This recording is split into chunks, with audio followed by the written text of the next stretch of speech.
of the G100. Dear Soul Sisters, congratulations on this wonderful summit of the G100 wing of mentoring and motivation.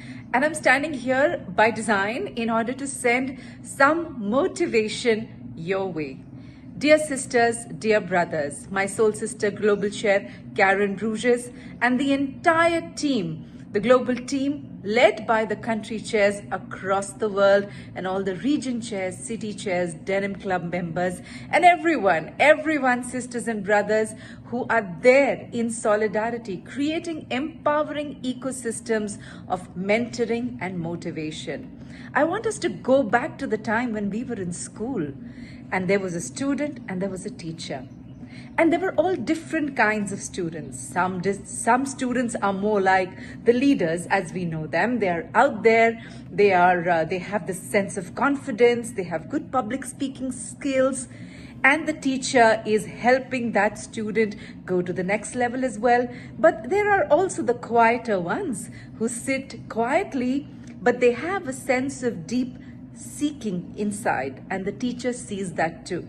So whoever you are, whatever your personality, motivation is not one kind of thing. It can be many different kinds of thing for different people and different personalities. And you have to trust that the teacher or the universe or God or the force, whatever name you want to call that invisible thing around us of which we are a part, is sensible to that, is sensitive to that, sees that. So trust yourself, trust the energy that you bring, trust who you are, and always reconnect to yourself to find that source and substance of motivation that is your brand of motivation, your kind of motivation, and follow that and be on that path of becoming wherever your seeking is taking you, and then you will become the master and the mentor to a lot of other people around you, enabling them to walk this path and be on this journey. Sisters and brothers, congratulations on this wonderful online global event for the entire community. I send you my warm regards and best wishes always. Together we can.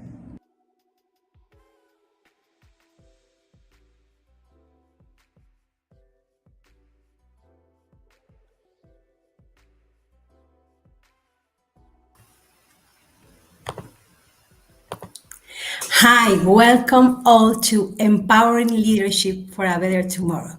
This is a virtual summit organized by G100 Mentoring and Motivation to connect global leaders from the G100 network to foster collaborative learning, empower transformational leadership, and promote innovate solution to global challenge through mentoring and mutual inspiration. Here is the second part of our global summit. In first part, we welcome leaders from the Americas and the event was held in Spanish. I am deeply grateful to my soul sister, Dr. Harbina Dora Rai, founder and global chair of G100, and to Dr. Binay Rai, creator of the Denim Club, who have established a movement that unites hearts, purpose, and willpower in the pursuit of greater opportunities for both women and men to build a better society. I will also like to thank John Akimboyewa, Global Denim Partner, Galiani Pantangi, India Country Share, and Les Hassan, Malaysia Country Share of G100 Mentoring and Motivation, who are lead today panels along with the entire team to sisters and brothers, leaders in mentoring and motivation and the G100 network. Today, they join us today to share the importance of mentorship from diverse perspectives and in build a stronger society.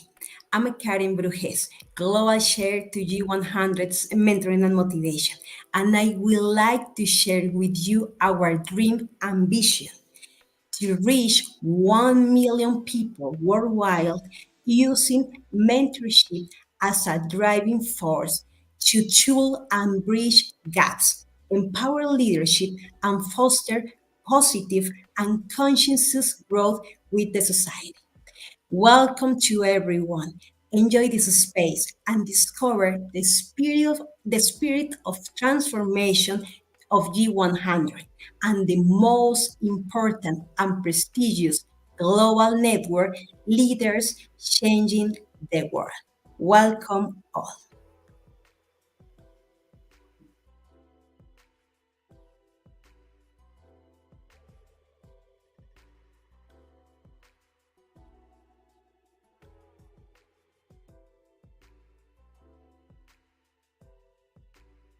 Namaste, all. This is Kalyani Pantangi. I am the country chair for G100 Mentoring Motivation India. I am based in one of the most beautiful cities in the world. It's Bangalore. Yes, I'm a proper Bangalorean. My education background, I'm a chemical engineer and management professional with over 25 plus years in management. And I love helping and working with sisters and brothers for a better society. As a part of this passion of mine, I'm a part of G100, Women's Indian Chamber of Commerce and Industries, Community Impact Challenge, and I am a proud ESG consultant at Intelliace Solutions Private Limited. Today, we are here to discuss about transformational leadership in times of change description. This panel brings together G100 leaders who have led organizations through digital transformation processes. It will explore the skills needed to lead diverse teams, manage change, and stay competitive in digitized environment. Our panelists are Dr. Sharvari Dalal, who is the city chair of Ahmedabad, Dr. Pooja Chopra, who is the regional chair for our union territory at Chandigarh, and Dr. Asha Arundekar, who is the state chair for Goa. The details about the panelists, I would share it along with the questions. A very warm welcome to our panelists. So, talking about Dr. Sharvari Daral, it's always a pleasure to work with her. Dr. Sharvari Daral is the founder of SDG Educational Consultancy, where the design and conduct workshops for various age groups based on the principle of neuroscience and behavioral design. They strategize career development of students aged 13 and above. She has more than 15 years of experience in the educational industries. She loves connecting with people from varied industries and experiences, and you can reach out to her on LinkedIn or through her email, which will be shared later. Talking Thank you so about much. Thank you, Sister Sharwari. Talking about Dr. Pooja. Dr. Pooja is the founder director of Orlina Ventures Private Limited, a naturepreneur and a chief transformer at Tribe of Transformers with over 2 decades of dynamic experience in environmental conservation, ecotourism, and community transformation.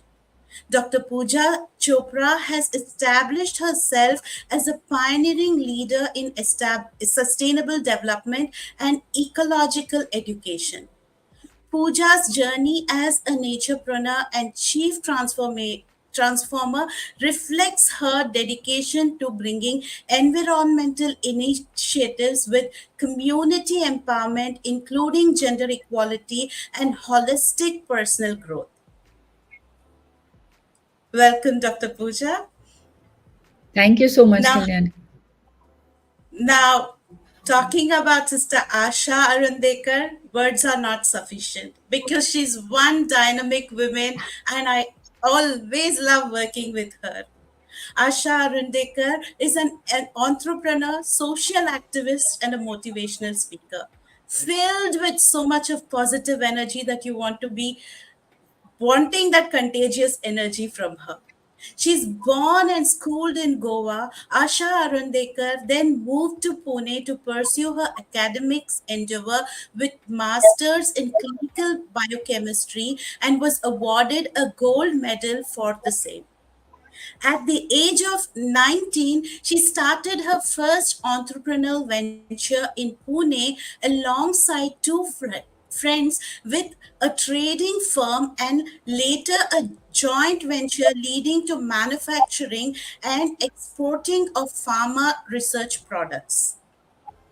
Her latest social entrepreneurial venture was conceptualized in 2020, Global to Local, a Goan supermarket in Goa to support rural women and self-help groups across the state to pro- to f- to promote Goa. She is also on board of directors of a garment company called Aparant Foods Limited to promote Goan food clusters, a core committee member of an international fashion week called IFW Goa.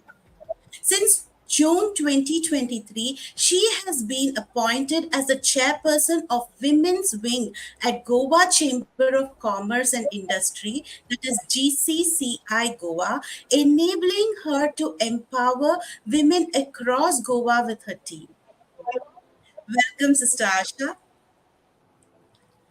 So I trust you all are Thank you. excited to Thank share you so your much. viewpoint. Awesome, awesome.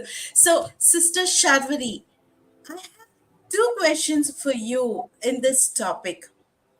The Sure. literature difference between transformational and transactional leadership. But this does not translate practically as most leaders are expected to be. Transformational, yet culture only allows for transactional views. What are your views about it? And my next question is, what advice would you give to future leaders about preparing a world increasingly driven by digital transformation?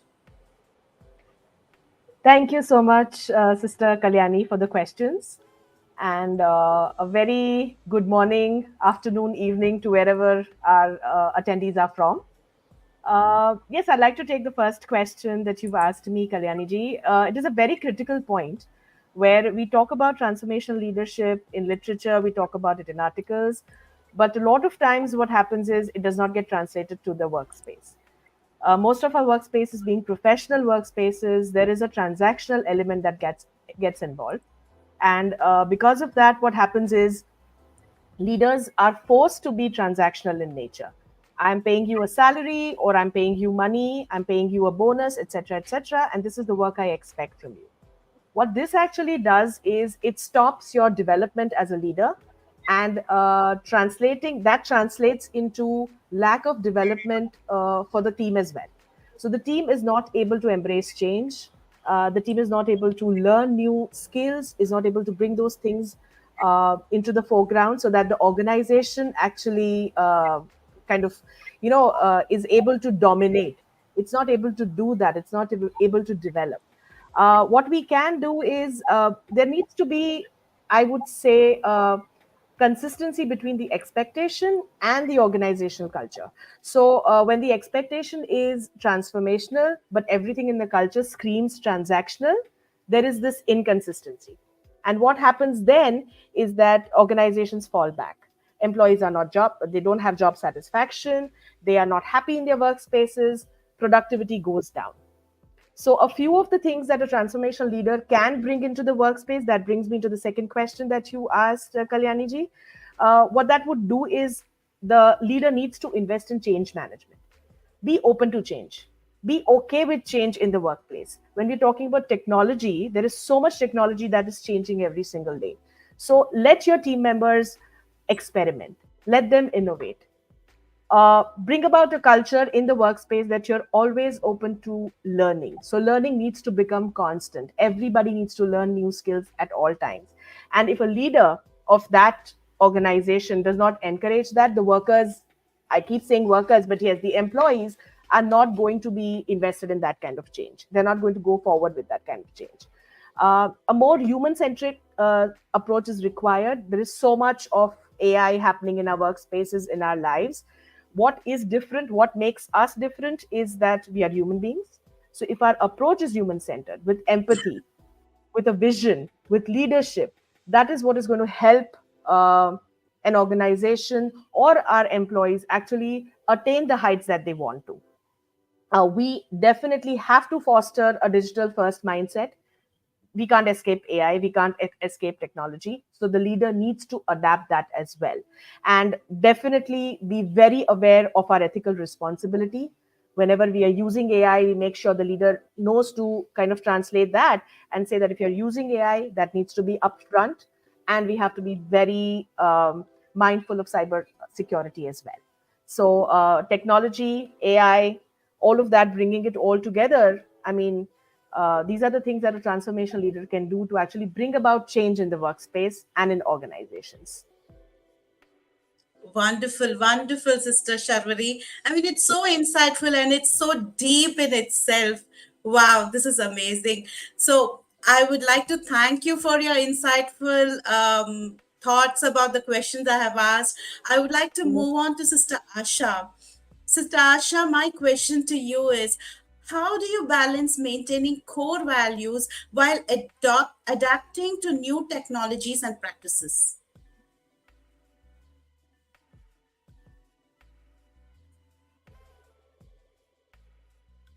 Sister, you're on mute probably.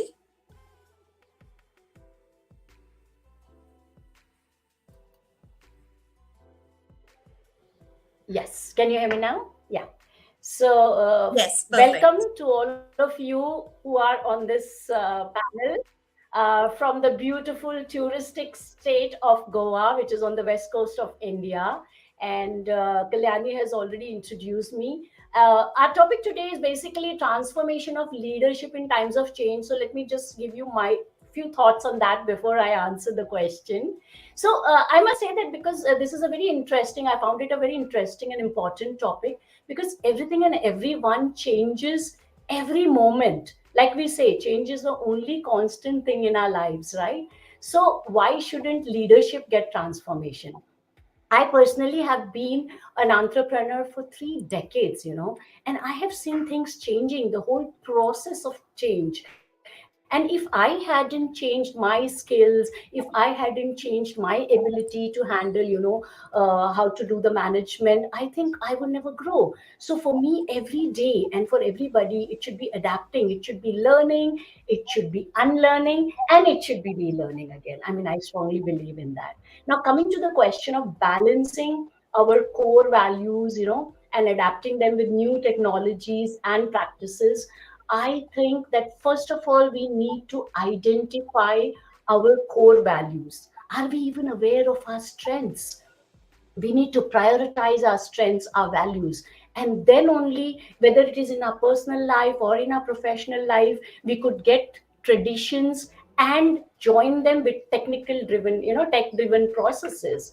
Like it could be a complete fusion, amalgamation of the right approach. So like we need to see if technology supports, or it increases our core values, or it destroys them. We need to identify that, right? And as leaders, we need to understand the emotions.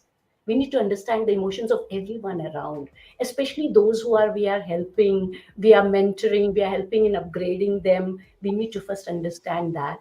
A small example, for example, like selling or marketing in the olden times, it was very different, but today AI has changed the whole scenario. Everything has changed. It's much easier now, it saves us a lot of time. But in personally, I think, like in every aspect, a human touch is still necessary. However the technology may change, however modern we may adapt to technology, but the human touch should always be there, and as leaders, we must help out those who are resistant to change, because most of the people, they are resistant to change.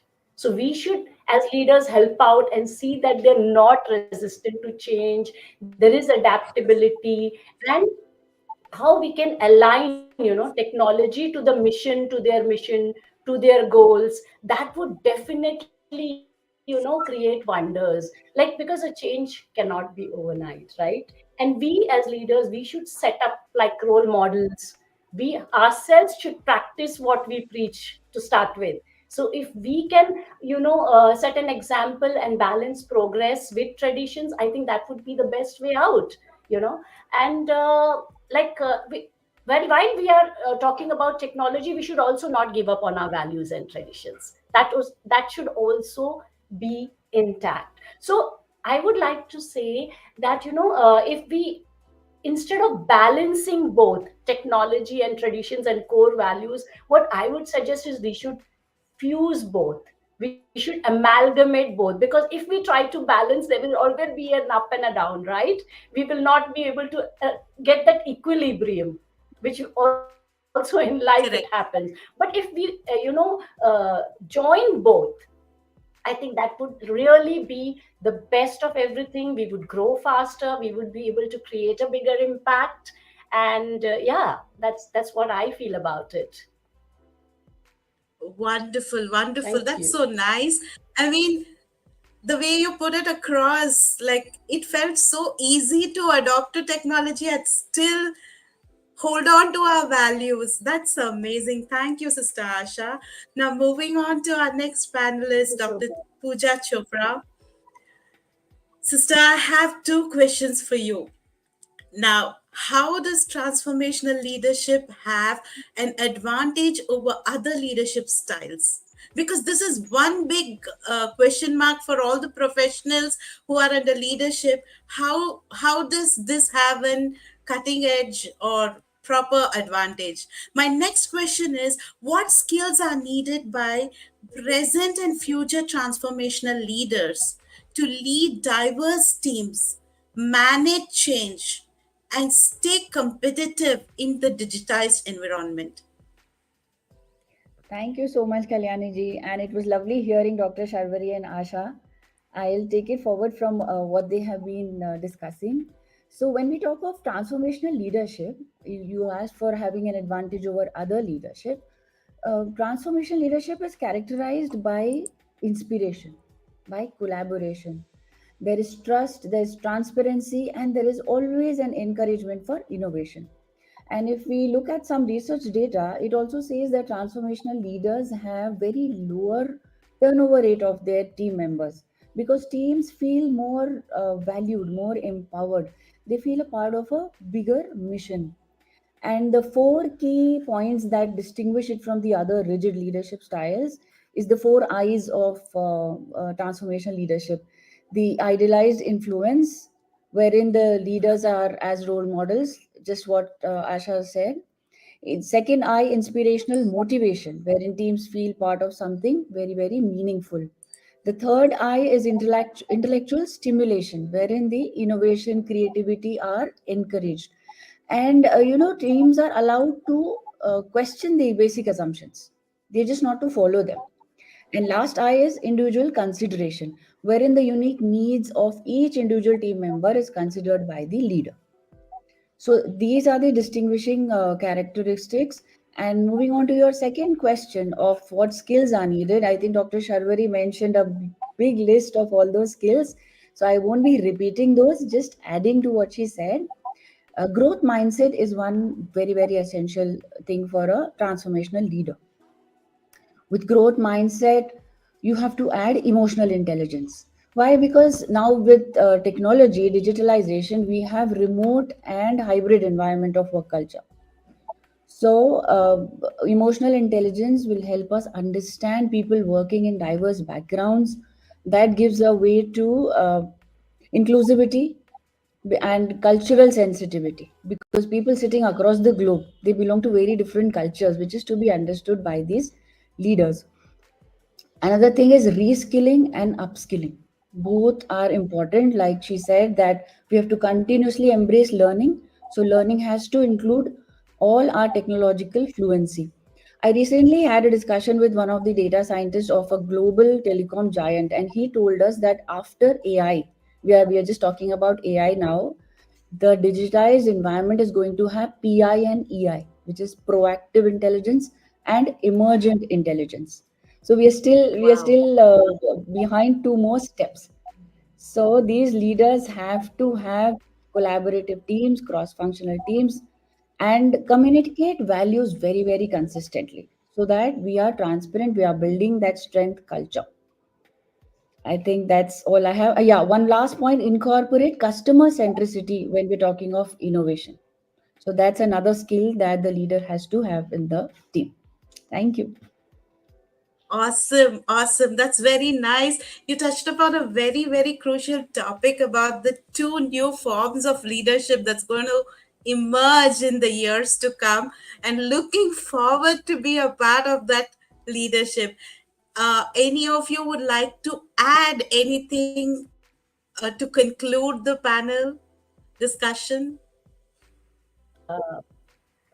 Okay, Kalyani, I would just like to say that as leaders, we must be what we want to see, and we must walk the change, we must talk the change. Thank you. Awesome, awesome. That's amazing, sister.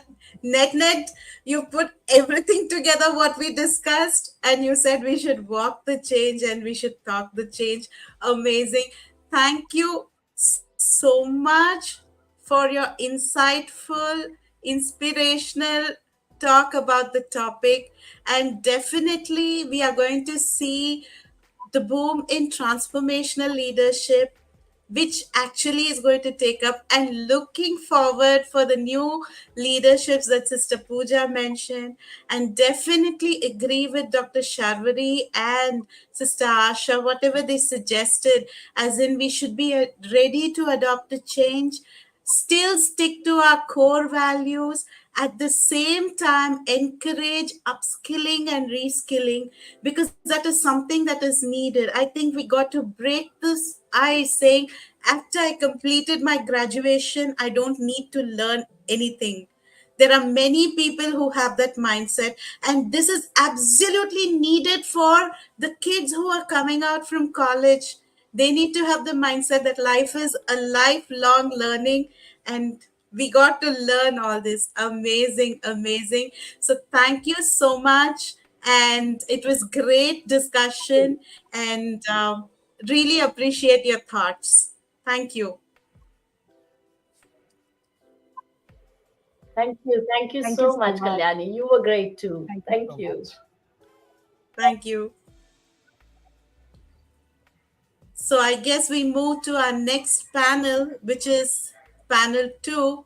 And in panel two, they will be discussing about something very more interesting, and that's great.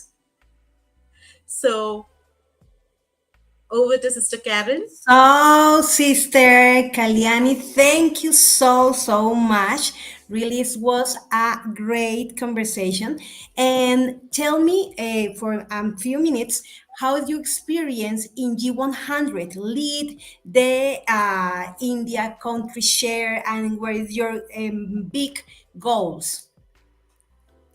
Thank you so much, Sister. Well, as a part of G100 since 2023 or 22, I can say, I feel so blessed that I'm a part of this network.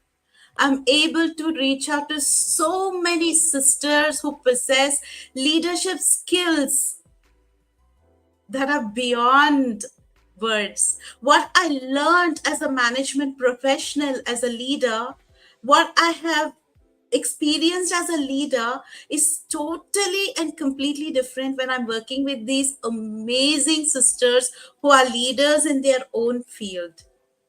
And trust me, they say we draw strength from one another. We sisters draw strength from one another in G100. And I say that this is an amazing platform where each and every sister and brother who wants to share their experience, learn more, go about being an encouragement for somebody, go about learning something and practicing something new. This is an amazing platform. And Sister Karen, I have to thank you so much for all the encouragement and inspiration we get from you in the wing. Now, thank you so much, dear Kalyani. And now we are continuing with the next panel. So we are want to welcome to our denim partner, John Akimboyewa. John, how are you? I am very well. Sorry, I had to take myself off of mute there. Okay, and I need to listen more. Hi, please. Is my volume Yeah, okay? yeah, it's okay. Yeah, it's Okay. perfect. All So right. I'm with your team, and the time is yours. This is the panel. Excellent. Welcome to the summit. We're really excited. I'm just checking up on a couple of my notes here. Welcome, David. Welcome, Colin. I am really excited to talk to you guys because I don't want to sound like a stalker, but I've been doing a lot of research on some of the work that you guys do, and even for the projects that I'm able to bring to the world, uh, I think it's very fit into our discussion here on innovation and leadership in a digital age, and I think it's important to be able to highlight the importance of leadership um, within driving our innovation in today's fast-paced world. So, welcome, Dr. Colin. Welcome, David, and very soon expecting Miguel to be able to join us here. So, I'd like to give you guys an opportunity to introduce yourselves. If you can start, Dr. Colin, with a couple-minute introduction on the innovation that you've been able to bring to the world with, even in the world of 3D printing. I wanted a 3D printer as a child. I think every nerd, every engineer, analytical mind wants one. And a couple things that I've noticed you've said in putting technology in the hands of people needing it, and which we'll get to talk about a little more. But if you don't mind introducing yourself, sir. Sure. Good morning, good evening, good afternoon, wherever you are in the world. My name is Colin Joe.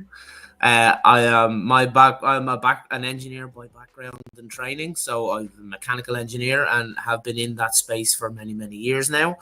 But under the context of what we're discussing around social innovation and impact, as John mentioned, an awful lot of my social innovation and impact was around 3D printing. So I realized quite early on that technologies such as 3D printing had this massive power of being able to impact people and to kind of spread around the world very quickly and very easily with a huge amount of impact for such a very, very low cost. So when I was still a student in university, I'd set up an organization called the Rapid Foundation.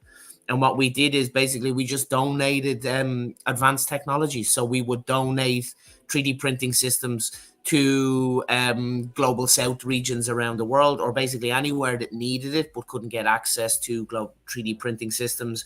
And we basically just used that as social fuel or community-based fuel for them to solve whatever problems they have in their own local community. So some of our first project rollouts were in Uganda and Rwanda. And then we did some as well in India, and we basically worked with people that needed it. So our project in India, we worked with an AIDS orphanage in Vijayawada, and we provided the technology and training and consultancy to these partners and to people in the region. So in that case, it was the orphans themselves, the people that work in the orphanage, local people, local students. And we just empowered them to solve whatever local problems they have on their own. Help them develop new solutions, develop new companies, develop new anything, basically. So I'm always been a believer that innovation is for everybody. It's open and everybody has the capacity to create their own solutions. They generally just lack the support or the encouragement or the access to equipment. So we try to actually solve that by giving them those sorts of technologies. So we ran that successfully and still run that successfully in probably 20 or 30 different regions so far now. We've empowered people to create education toys, medical equipment, small little businesses, farm equipment. It doesn't matter. The needs are specific to regions, so we empower people to solve their own needs and hopefully share it amongst other people in the community. So a problem solved by one person is very similar to a problem experienced by another. So we developed in that space for a couple of years.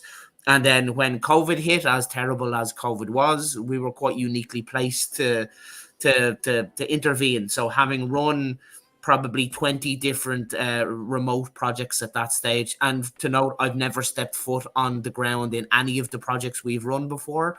Very, very early on, I deemed that as a waste of money. I would much rather donate that money to the local people to use for whatever they need versus to spend it on flying me to the other side of the world to be, less than useful in person. So when COVID hit, it meant we were uniquely placed to intervene, and we ended up starting one of the largest COVID intervention projects. We had about 6,000 people online collaborating together for nearly 18 months, developing the same solutions but with a medical slant. So ventilator equipment, critical care equipment, infection control, even things such as education and engagement materials. So we ran that for about 18 months. And again, further increased that idea of innovation is a social action. Problem solved by one person is similar to a problem experienced by another, and the world will be a much better place if everyone just shared their solutions quickly and easily to save duplication of effort and activities in that case. So yeah, that is kind of my background really to social innovation. I love it dearly. It's the best form of innovation entirely. I do believe that people can solve every problem the world has if they just work together, and we remove the kind of profit-driven drive towards corporate-based innovation. But of course, the corporate partners have a part to play, as they do in everything. That's right. It does take resources to be able to get things going. But I love when you mentioned social fuel. And yes, we think about capital fuel when we think of innovation. We think about the resources it takes, the time, the people you're taking away, time from their families during the day. You've got to pay for that time so they can support their families. But there is a mindset if they can apply that spirit towards the projects they choose to work on. You get to bring brilliant minds like yourself and David here to be able to work on projects and assist people who want to bring innovation in a social way.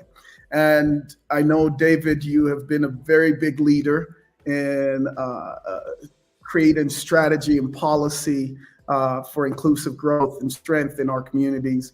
I want you to speak a little bit about that and your background. Please introduce yourself. Thank you. Can you hear me now? Absolutely. Great. Yes, I'm David Patterson. My background's been in the mining industry for more than 30 years, and I've spent a number of years working in remote locations, so in the north of Australia with remote Aboriginal communities, in Mongolia, in the Gobi Desert, and also in Zambia in the Copper Belt. And each of those jobs were largely involving external affairs, so engaging with communities and governments and media and other social institutions in those countries.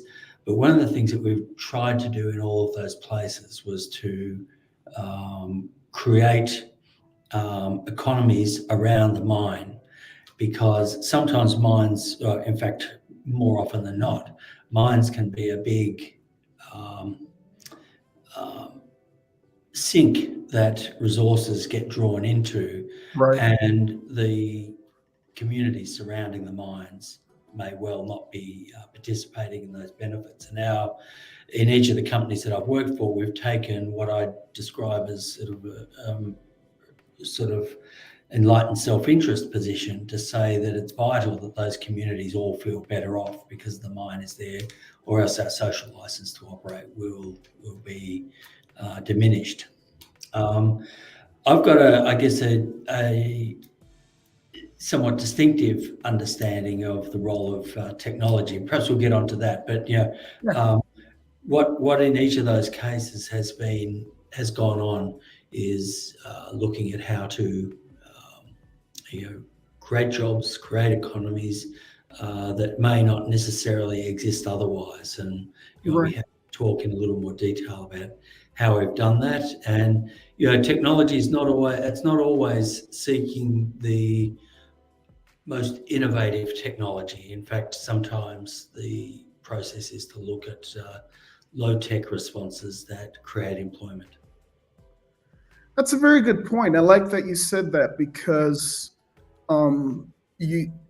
if you created, if you were drilling a water well and you created the highest form of technology in a remote location that they don't have dependent electricity and they don't have dependent factors to be able to make that operation work, you're right. If you go too advanced, you're actually not helping the people. And also, what about maintenance, things like that? So being able to innovate, but also carry the community along is very key to the success of that innovation. My name is John Akimboyewa. I am born in Nigeria, and so I understand the factors that both of you are mentioning here. I grew up without electricity, 2 to 3 months out of the year, and it came sporadically. You get it for 2, 3, 4 days, and you would get it, miss it for a few weeks, and things like that. But whenever we had grid power, meaning we weren't looking for petrol or diesel to try to run generators, or if we were tired of using the kerosene lamps, when we got grid power, we decided to pump water. And I remember one moment that has come back to me as I've grown older. We ran a hose to our fence at our yard, and the community, the neighborhood, will be able to draw water. And it was such a simple act. But I bet you, I'll tell you one thing. Growing up in Nigeria and growing up in London for a little bit and moving over here and having lived in Saudi Arabia and worked with Saudi Aramco, I'm a petroleum engineer, an electrical engineer myself, which excites me with the 3D printing thing I was mentioning. But growing up in all those cultures, I'll tell you one thing. As a child, I remember if somebody was trying to climb our fence to rob us or cause harm, the community would would step in even before we knew it, even if we weren't home, because that's where they get their water. They understood the role we played when we had the resources. And in that case, you're not talking great technology or innovation, but you're talking about the opportunity to be able to bring resources to the community just from the simple tools we had. And that's what innovation is learning to use your tools. So I created on my part, and I'm excited about this. We created a program called the Hungry App, working with our nonprofit, the Hungry Free World. And we realized we all have smartphones. And these smartphones, it's a brilliant piece of technology, especially with all the components in it. But it's meant to bring us together. And we end up in a situation in our world where it doesn't really drive us apart. And social media is not a social medium to be able to work with people. So we created an automated method that is very simple to use. And a lot of people are doing things that are similar, but they haven't quite got it like the Hungry app does. So what we do is connect any provider to any Hungry, we call it for now, anybody around them. And they are able to say, hey, whether it's a store that has leftover pizza or a couple burritos at the end of the day, or a neighbor decides they have extra canned vegetables and they're leaving for 6 months and they know this is not going to go, or they bought a couple bags of chips and they don't like the flavor. So the rest of them, what do they do with it? They're able to put it on there, and it manages the pickup, it manages the sync between them, the quantity. Only the people that see it and request it are the ones allowed to see the location, and disappears for everybody else. So it just ebbs and flows on the app. So I am using the smallest piece of technology that's readily available. So yes, a smartphone is not going to be considered just smallest small technology, but it is so readily available. It's ubiquitous in our lives. Even in Africa, the lady selling tomatoes has a smartphone more than she has access to drinking water, and it's really ridiculous to say that out loud and think that out loud. But we used what's available, which means it's ubiquitous, it's readily, and use it to transform the community. So that's where the role I play, and we can get into that a little bit more. But Colin, you mentioned social fuel and somebody being involved in innovation through the Rapid Foundation. How have you seen leadership evolve in response to technological advancements like 3D printing?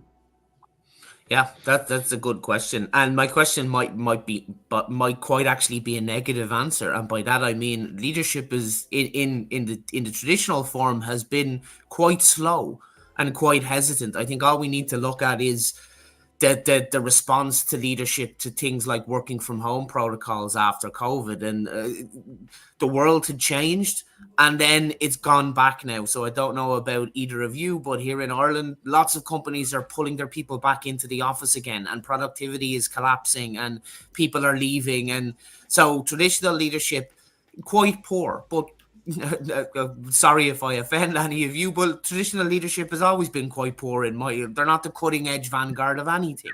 Right. But based on what John said, I think non-standard leadership has changed completely. So again, we've seen that during COVID. We've seen the responses of non-official organizations. We've seen the responses of community-based actions. Non-hierarchical, non-traditional leadership has really flourished. So projects like our own and other interventions. To give you an example, I started a COVID project with me and two other friends of mine, and in the space of a week, we went from 3 people to 6,000 people, and we were sitting on the World Health Organization's Global Advisory Council for 6 months. And that's just 3 engineers. That was a complete change. It went from, at the time, the world was in such trouble that every option and every innovation was viable and on the table.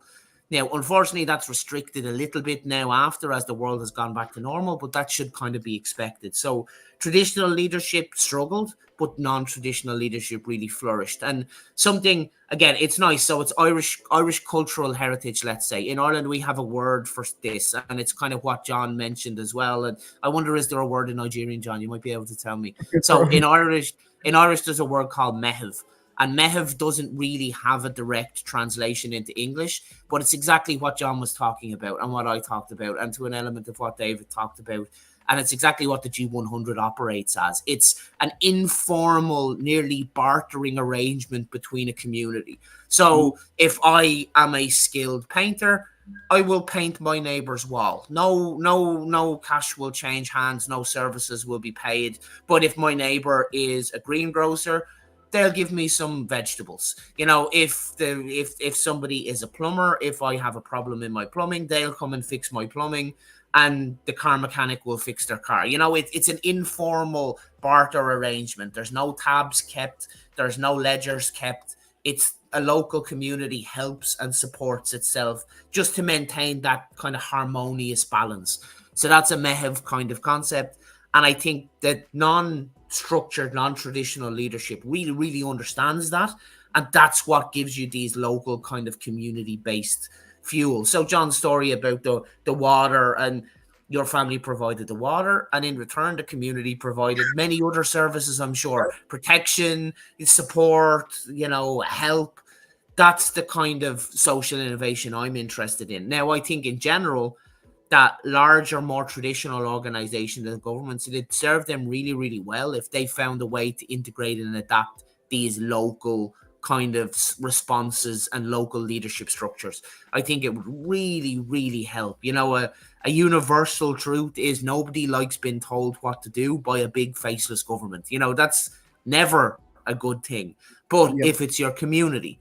So again, to reference COVID, here in Ireland, I think we had a 98.9% uptake of the COVID vaccine program.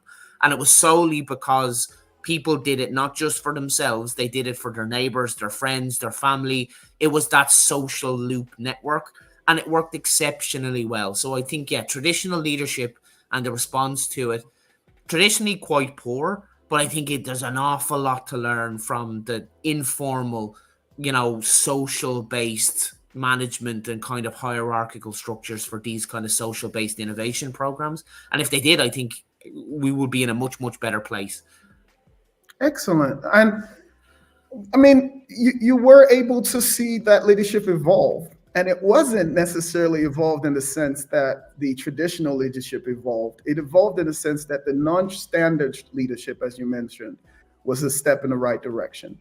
And we're seeing that evolution. In fact, with some of my projects, the boldness that takes, some people are like, you can't do that. The law doesn't allow this and that. And it's like, it's always legal to help a neighbor. And that barter system you mentioned is something, in fact, I would say the social age has always been there. and Yeah. it's the technology that is coming up second. And instead of so much how does social age, fit within innovation, it's more like how do we make sure innovation fits within our social age? Because we humans engaged that way, at least successful communities engage that way for thousands of years, right? 100%. Society came first, not technology. Exactly. Thank you very Society much. came first. And I think Absolutely. an awful lot of people mistake innovation for the technology itself. A piece of technology is not an innovation. It's not the solution. It is a tool to solve a problem, but the human beings are the ones that deploy that tool. So Yes. it's the same. I tell people at your example, a 3D printer, a mobile phone, a VR system is to me no different to a screwdriver or a hammer. It's a tool that's used to solve a problem. It depends on the person on what they use that tool for, positive or negative, but you cannot remove the people. If you do, you end up with those technology solutions we all see multiple times a year, very shiny, very high tech, and you look at it and go, what the hell is that for? That's useless. There's lots and lots of them in Right. the world. Putting technology in the hands of people who need it. And Exactly. so it's still the people that need to be able to drive it. And it's a psychology. When you build communities, you're teaching the children and you're catching them young, right? You're able to bring the solutions to them and they see it function. David, I know you've worked. I'm an electrical engineer, but I went to a school that was mining engineering and geology, and which was why it was very easy for me to switch in grad school to petroleum engineering because geology was a part of us. So I love the work you do. I do want to ask, how do you believe in your work in not just the engineering, but in policy and technology, how are leaders in policy and governance adapting to this rapid pace of our digital transformation, this innovation that we've brought into society? Yeah. Well, I think in a number of ways, and it's multifaceted. And mining companies tend to be have large reach into lots of different areas in a community when they operate, because they often tend to be the most dominant business there. And I think one thing, and this is about communications and about I guess the world is smaller than it once was. And one of the things that I think many mining companies operating in developing countries have had to grapple with is the fact that you can be communicating with your investors, and you might have a story about how we've got great innovation where, like, one of the big things that's happening in mining is moving to driverless trucks. And that can be quite exciting news for investors about reducing costs and increasing productivity and so on. But if you're operating in many African or Asian countries, the real equation that goes on there is about creating jobs for people. And so the message about productivity improvement technology like driverless trucks or any number of other technologies is not good news at all. And I think it causes mining companies to have to think a lot about, well, how do you thread that needle? Because again, what you say to your investors can very easily be picked up by the people that live down the street from you in the north of Zambia. It's a much smaller world, and communications really don't have any boundaries. And so, what in the companies that I've worked for, we've had to work hard at saying, well, okay, so how do we address this? Because inevitably, mines have to remain cost competitive. They have to be striving to improve their productivity as much as they can, but they can't forget about the requirement to create jobs in the local economy. Now, one of the solutions to that is I've been very influenced by a sort of a school of thought around community development called asset-based community development. And in very short order, what that means is, instead of thinking about the deficits that a community has, that we don't have this factory or that factory or any other number of things, we think about what exact assets exist. And often what you find in large mining companies is that there are, like I found at the place I was working in Zambia, for example, we had an old gravel pit with equipment for crushing rock to produce gravel and so forth that was redundant. Nobody was using it. And from the company's point of view, it was just, forgot about it. It's just down the back of some paddock or something which nobody ever looks at. But there's often, or it might be a warehouse that's no longer used. It's just sitting there. And when you start to think about these things from the community's perspective, you realise that these are assets that somebody with an entrepreneurial mindset can look at them and say, well, yeah, if I had that and that and that, I'm off to the races. I can really make a business out of this.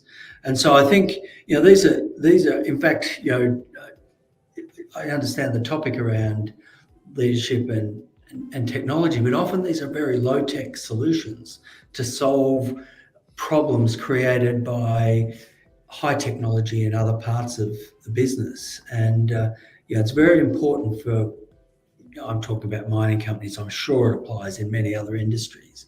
It's very important to understand what is the basis of your social license to operate in the place where you are. And almost always, my theory is it's almost a universal rule that it's all about jobs.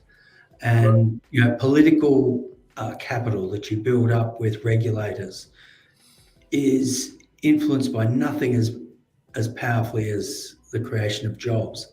So if you're doing something in one part of your business where you are inevitably reducing employment, you better be thinking about what you're doing in other parts.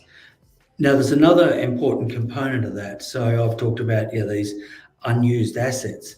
Another important way that large companies can create employment is to look at local procurement. So, particularly today, the simplest thing to do, and the thing that your procurement departments will be most readily drawn to, is finding a Chinese supplier that can just basically pack everything up into a container and ship it to you, and it's cheap and it's reasonable quality and it's easy.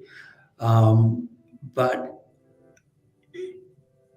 again, by understanding your local community and the environment in which you operate in, there are inevitably people that can help you to. They can't do everything. There's, you can't. They're not going to be able to create, tires for large haul trucks and things like that. But again, to give you another African example. And this is where I found the complexity in a large organisation is frustrating.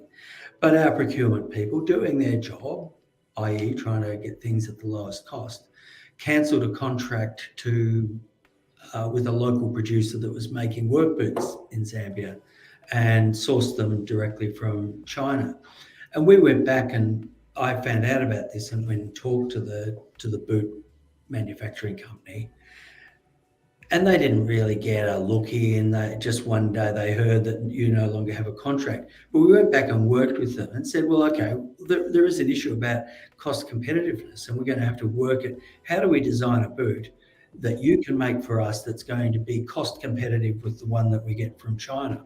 And that's not an insignificant problem. Right.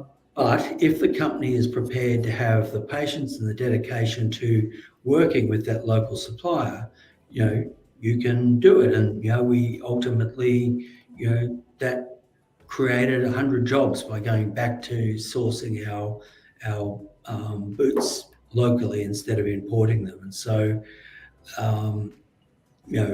the overall message, I think, is really understand the local economic terrain that you operate in, because there are opportunities there to create economic opportunities for people that exist around the outside of this large mining conglomerate. Absolutely. Mining always gets a bad rep sometimes, anytime you see those operations. And I'm a petroleum engineer, and that is, oil and gas is a mineral. It is very, very, very important, as you've alluded to, the education that you're feeding back into the community is what makes it okay to operate within that community. You're creating jobs. To be able to create jobs, you've got to teach them the skill, right? They're not just automatically going to be fully skilled. So I'm sure even in that operation, there's some education that goes along with that. The education. Yeah, I mean, absolutely, education is fundamental. When I worked in Mongolia, I was involved. We were building one of the largest copper and gold mines in the world, and there'd been very little mining in Mongolia. Certainly not of that scale. There'd been some smaller mines that the Russians had built in the past. And we engaged this. I was working for Rio Tinto at that stage, and we put in place the largest training and development program that Rio had ever done. It was close to $100 million. It involved investing in upgrading universities and trade colleges and all sorts of things, because we were far and away the biggest investment that the country had ever seen. The year before I went to Mongolia, the GDP of the country was $5 billion US. The mine that we're building cost over $10 billion. So it was fundamentally transformational for the country. And you touched on an interesting point, because as my background's an economist, I'm very interested in international economics and development. And it's well known, what is often called the Dutch disease or the resources curse about it. And particularly in Africa, you can see that more often than not, mineral wealth has been accompanied with a decline in the welfare of the host country, particularly when it's a massive project that dominates a country, because other industries get adversely affected. In Zambia, in the past, in areas not far from where the mine was that I was operating at, they used to grow coffee, but as far as I could determine, the coffee stopped being grown because when the mine came along, it raised wages in the area, and the coffee plantations could no longer compete with the mines. And so, you saw there's no longer any coffee grown in that region. So there's a very complicated set of dynamics that go on around resource development, but I'm also propelled by the belief that you've got to be able to do something positive with generating that sort of level of economic activity, and we shouldn't just throw up our hands and say that mining is detrimental to the economies of countries in Africa and Asia and other parts of the world. I mean, the African situation is a very curious one. I'm Nigerian. I understand the role that oil and gas exploration has played, but I also understand the potential that it can bring. And so it is important to be able to bring those resources, bring those transformations, but use it as social fuel, as you've mentioned, Dr. Colin. And I have a lot of questions for you after the show, Dr. David Patterson, if you're able to have a little powwow with both of us here, that'd be great, because I'm certainly excited for the opportunity to discuss with both of you today and to be able to bring the attention to the importance of leadership and driving innovation, but also not just standard leadership. So when, as Colin had mentioned, once you hear leadership, you're thinking, who's the boss, who's the government? But the non-standard leadership, the leadership starts with us. And I have a little sister who's a doctor, and she's grown to be very successful in her field and growing there. And I think it's important to not forget the platform you're in with G100 and the Women Economic Forum. Successful societies are ones that empower not just one gender, but both. And understanding that from the beginning and empowering even the female population to be able to contribute. Gone are the days where the elements needed for success are bronze, right? There's a lot of brain work that is really needed to be able to make these communities thrive, and the empathy and compassion of everybody is necessary to be able to make sure we do not forget. Bring that education. Do not leave the other gender out. Make sure they can contribute, because that's how you get full production from the society. You can't get 50% of the factory disqualified and expect the factory, I don't care how well or intelligent or hardworking other 50% is. Gender irrelevant. You won't get the same production from that factory. So I'm personally excited to be part of such a group that has that forward thinking initiative into the work we do. So thank you two very much for joining us. I think it's about our time. I am very, very grateful that you're able to be here with us, and I hope we can connect too. Thank you, Karen, for being able to bring all of us together. We're moving forward with the mission of bringing innovation to a digital age, but doing it in the right way. Thank you. Thank you. Thank you.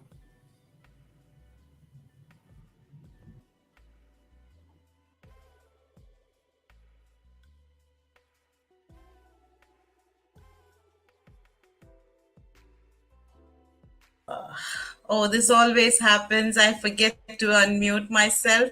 That was very, very insightful. Thank you, John, and thank you, team. That's very nice. You touched upon so many sensitive topics, and it was really insightful. Thank you so much. So we move to our next panel, and this panel is all about diversity as a driver of innovation. And in this panel, the panel will highlight how diversity in team generates a culture of innovation. Panelists will share examples of how integrating DEI into corporate culture can unlock the creative potential of teams. So, our panel members are today Meeta Asthana, who is the city chair for Hyderabad, and we have Kakoli Sen, who is the state chair for West Bengal. Welcome, both of you. Thank Now, you. Thank you so much. let me just give a brief introduction about them because they are amazing sisters to work with. Meeta is another sister filled with all the energy, and she comes with over 2 decade long, rich academic and professional experience in quality management. Being a corporate person, her journey has been a testament to her dedication to leaving a lasting impact from training and mentoring to driving organizations wide projects. Having conducted numerous workshops and training sessions that have empowered individuals to reach their full potential, she realized her true calling is inspiring, motivating, guiding, and nurturing curious minds. Wow, that's amazing. Her strategic insight and heartfelt commitment to empowerment makes her an invaluable asset. Yes, she is an invaluable asset, even in G100. A mother of twin toddlers. Oh my God, I know how much of work that needs. Outside of work, she enjoys volunteering, writing, and practicing. Her mantra in life is rest is in reason, move in passion. That's amazing. A very warm welcome again, Meeta. Thank you, Kalyani ji. Thank you so much. So, Meeta, I have one major question with the panel before I go about introducing Kakoli and asking her question. My question to you is, having so much of experience in the corporate world, being a management professional, how do gender, culture, and ethnic diversity specifically contribute to increased innovation in an organization? Thank you, Kalyani sister, for this question and also for this opportunity, because I think first and foremost, it's very important that we talk about these topics. And I'm amazed and impressed that G100 Mission Million Mentoring and Motivation Wing emphasizes on these topics and invites conversation on these. So I think we need to start with appreciating that first. And I think an independent mind can only think so much. We do need more minds coming together, inspiring each other if we really want to come up with a valuable innovation, right? So I think in previous panels they have rightly mentioned that innovation is a tool. Innovation, helps us to lead a more convenient life. I would say that's the bigger goal. All the inventions, innovations, they actually help us lead a more convenient life. But how do we really identify and foster and nurture true innovation, right? True innovation is something, in my opinion, that happens at the junction of two extremely different domains. No, I'll give you an example. Like art is a separate domain altogether, separate field of study and practice. At the same time, technology, right? That's a completely different. You talk to an artist about technology and he'll be like, what? Same way with technology, tech guy, you talk about art, but those days are gone. We have digital art today. That's an amalgamation of art and technology. So I mean, fantastic, is it? So I feel strongly, I believe strongly that diversity brings in that X factor which helps foster innovation in a more organic way. Yeah. So Right. And I think it all kind of boils down from top. So what kind of management commitment do we have? What is the mindset that we drive within the organization? What is the bigger vision that we want to achieve when it comes to diversity and inclusion? These are the questions that I think the top management has to ask and answer, so that they can then effectively drive this mindset. I would like to call innovation mindset rather than a tool technology just yet, because unless you know about it, you are aware about it, you want from within to contribute, you will not be able to, right? You will not be able to have a sustainable performance. So having said that, I think diversity brings in different perspectives of ideas, and that is what is needed actually.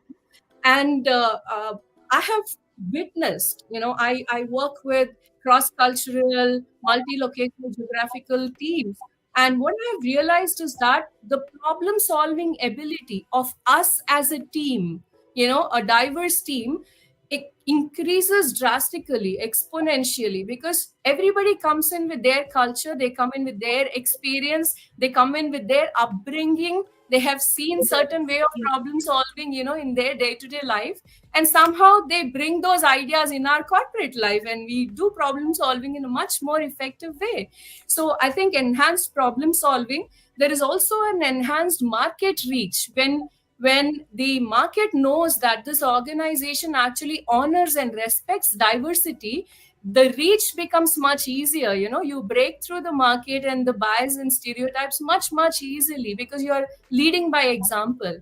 And obviously, when the culture is so, the employee engagement in the organization is also much better. So it's kind of a give and take. At the same time, while I say this, I think it also matters a lot how the bottom up culture works, right? The management might be amazing with great ideas, but every individual, we don't participate, so then the vision will not be realized. So I think Correct. it has to be a great combination of a top down and bottom up approach. And as individuals, I think what we could possibly do is be authentic, be true to your culture, your opinion. You don't have to change yourself. but you have to be accommodative for sure, right? You have to welcome other Right. ideas, but you have to stay authentic to yourself. That is how you're contributing to diversity, right? So I think Correct. those are some characteristics that we should develop in order to contribute. And I would like to kind of close by saying we can either make a cultural clash or we can make a culture cache. So it's really up to us, whether we create a clash because of culture or we cash out of the cultural diversity that we have, right? So yes, so diversity, cultural, ethnic diversity, perspective, ideas, I think it has to be a very, very conducive environment for everybody to contribute, and everybody should take it upon them, their responsibility to contribute as well. So yeah, I find it a great strong approach for any organization to succeed. Awesome, awesome, awesome. That's very nice. That's very nice. Sister Mita, you touched upon a very, very, very crucial topic where you compared about art and technology. So while I'm going to introduce Kakoli about it, your thoughts and the way you put forward about having diversity and inclusiveness at workplace is very important. That very clearly is evident because Kakoli Sen, who is our state chair for West Bengal, is a visual artist, a writer, and a teacher having 30 years plus of experience. And her experience is in the field of art. So Kakoli has created numerous successful shows and has also participated in various group shows, art campus, collaborative art projects, workshops, nationally and internationally, and site specific projects. She has been actively involved in art teaching through alternative non-institutionalized methods and has as well as being a guest faculty in various art and architectural colleges in India and abroad. Kakuli, though she graduated from Delhi and she holds a diploma in commercial art for Polytechnic from Polytechnic of New Delhi. She also did her art appreciation course and Indian Art and Culture International Awards. She is an international baccalaureate visual art examiner. So, with so many achievements, so much of experience, I'm looking forward to Kakuli to share some examples where diverse perspectives lead to creative solutions, breakthrough ideas. Please, Kakoli, welcome and please share your thoughts and views about it. You're on mute, dear. Thank you, Sister Kalyani, for introducing me and giving me this opportunity. Thanks a lot. As Mita pointed out, the diversity is a powerful catalyst for innovation. It brings together a multitude of perspectives that challenge conventional thinking and inspire creative solutions. When individuals from varied backgrounds collaborate, they contribute unique insights shaped by their personal experiences, cultures, and skills. The rich tapestry of viewpoints not only enhances problem solving but also generates ideas that might never have emerged in a more homogeneous setting. I'll set few examples that illustrate how diverse perspectives can lead to breakthrough innovations across various industries. Cross cultural design team for global fashion. Consider a fashion design firm that assembles a team of designers from different corners of the world. Each team member draws inspiration from their cultural heritage, infusing elements such as traditional patterns, motifs, and techniques into their designs. This cross cultural collaboration not only enriches the aesthetic appeal of their collection but also transforms fashion into a cultural dialogue. For instance, a designer from India may incorporate intricate embroidery techniques, while another from Africa might use vibrant colors and prints. The resulting collection captivates consumers and educates them about the diverse global traditions and histories, showcasing how diversity in design can lead to innovative and culturally resonant products. Physical abilities enhancing office accessibility. In another scenario, a company committed to accessibility goes beyond merely meeting legal requirements. A diverse team that includes employees with disabilities collaborates with their colleagues to identify ways to enhance workspace inclusivity. Their recommendations might include installing ramps, providing adjustable workstations, and implementing assistive technologies.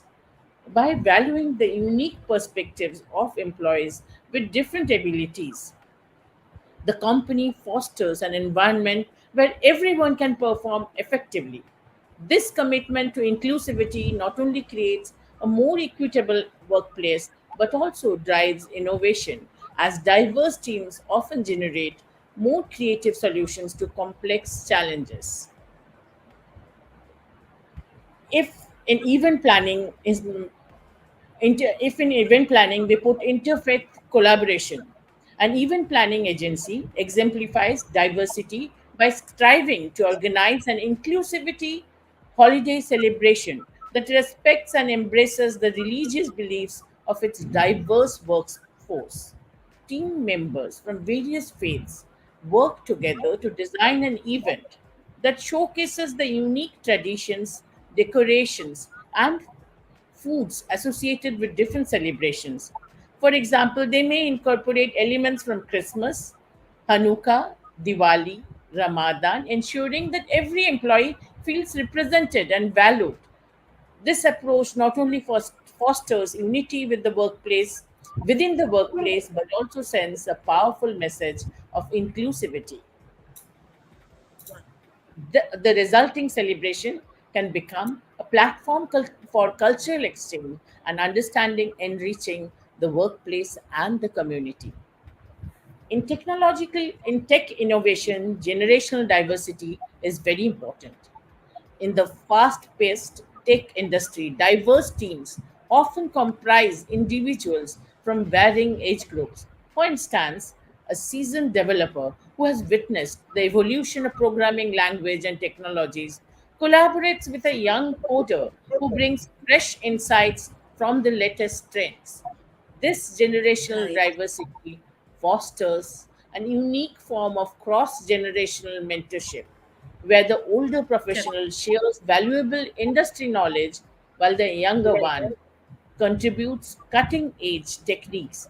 Together, they create innovative software applications that resonate with a wide spectrum of users, from tech savvy youth to experienced professionals.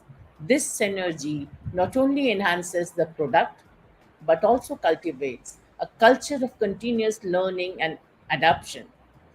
In visual art, in cultural representation is very important. Artists often explore diverse perspectives by incorporating elements from various cultures into their work.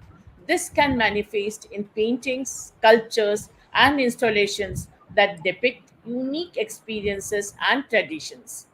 For example, an artist might create a piece that tells the story of migration, blending visual elements from their own culture with those of others to highlight shared human experiences. Such works can serve as powerful mediums for cultural dialogue and the world around them by embracing diversity in artistic representation.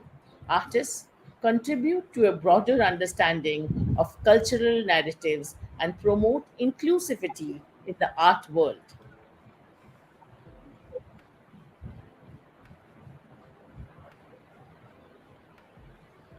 These examples illustrate that embracing Wow, wow. diversity, whether in culture, ability, age, or perspective, can significantly enhance creativity, problem solving, and innovation. Awesome, awesome, awesome. I love the way Sister Kakoli connected with what Sister Meeta was talking, because it's like two different platforms which are booming together. Okay, and we are trying to bring them together and say only if we go hand in hand, we can have a better tomorrow, a better leadership, a better performance, and everything turns out to be better. Am I right? Yes. Absolutely. Absolutely. When we get together, right, on occasions with family or friends, the whole vibe is so different than your day to day life when you are in your home with your smaller family. So I Correct. think that shows it all. And for me, I strongly believe the kind of vibe that we create, it enhances the way we think and to the extent that we can think. So the human brain, I believe, is fascinating. It just requires the right nudge, so it can come out with ideas that you wouldn't even think of otherwise. So True. and I think it's very, very important in the corporate world or in any Yes. place of work or even at your personal front, that you continue creating that vibe. And of course, we are human, right? There will be ups and downs, but the kind of people we surround ourselves with, the kind of news and the kind of social media consumption that we have, all of these things have a direct impact on the way we think and what we think, right? So I think it's very, very important that we concentrate, we focus, we ensure that a lot of emphasis is given to diversity, appreciate it, and the simplest and easiest thing one can do is to just sit quiet, stay calm, and observe. It doesn't cost anything, it doesn't even cost much energy. But the moment you start observing, you actually start realizing the kind of diverse atmosphere you are in. So I think it's a matter of just staying calm, being observant, and ensuring that your mind has all the necessary input so you can give more valuable output. So yeah, absolutely agree with Sister Kakoli as well. Awesome, awesome. Sister Kakoli has touched on a very crucial point where she says, like, um, blending two different continental cultures together, which is art and technology, and coming out with a new thing that is really very, very, what do you say, attractive, beautiful, and it is the need today. While this is the outcome from outside, I would like to talk behind this. Sister Kakoli always has been emphasizing that art is one of the forms where leaders can relax, where they can vent out their stress. Sister Kakoli, you want to talk something on that aspect, because leaders go through so much in terms of handling their role and responsibility. Just a few thoughts of yours would be really very insightful here. There are few organizations who are taking, when they do workshops for their employees, they do for their interpersonal skill development workshops. When they do a few corporates, I'm working for them, and I have, they have called us for doing those workshops. And art have changed it's not the usual workshops. The art has changed the whole, thought process. It has been so much enjoyable to work with corporates, because the way art can bring so many thought process of working together, that interpersonal skill development, it just reflects when we are into art. No, absolutely. If I may Right, add, true, true. uh, yeah, Kalyani ji, I'm sorry to interrupt you, but if I may just add to No what problem. Kakoli's sister mentioned is, in my experience, I do write, right, as a passion, as a Right, hobby. right. So, um, creativity is never exhausting. What is exhausting is the mundane, something that becomes regular, something that becomes, where the mind is not involved and you have to just do the task, that's what exhausts us physically, emotionally, mentally, spiritually, whatever. So that is the reason also why art is always rejuvenating, because it lets you think, it takes you back into your creative self, right? True, So in your true. day-to-day mundane life, you bring in a little source of That's very creativity, true and because you will see things change, up here.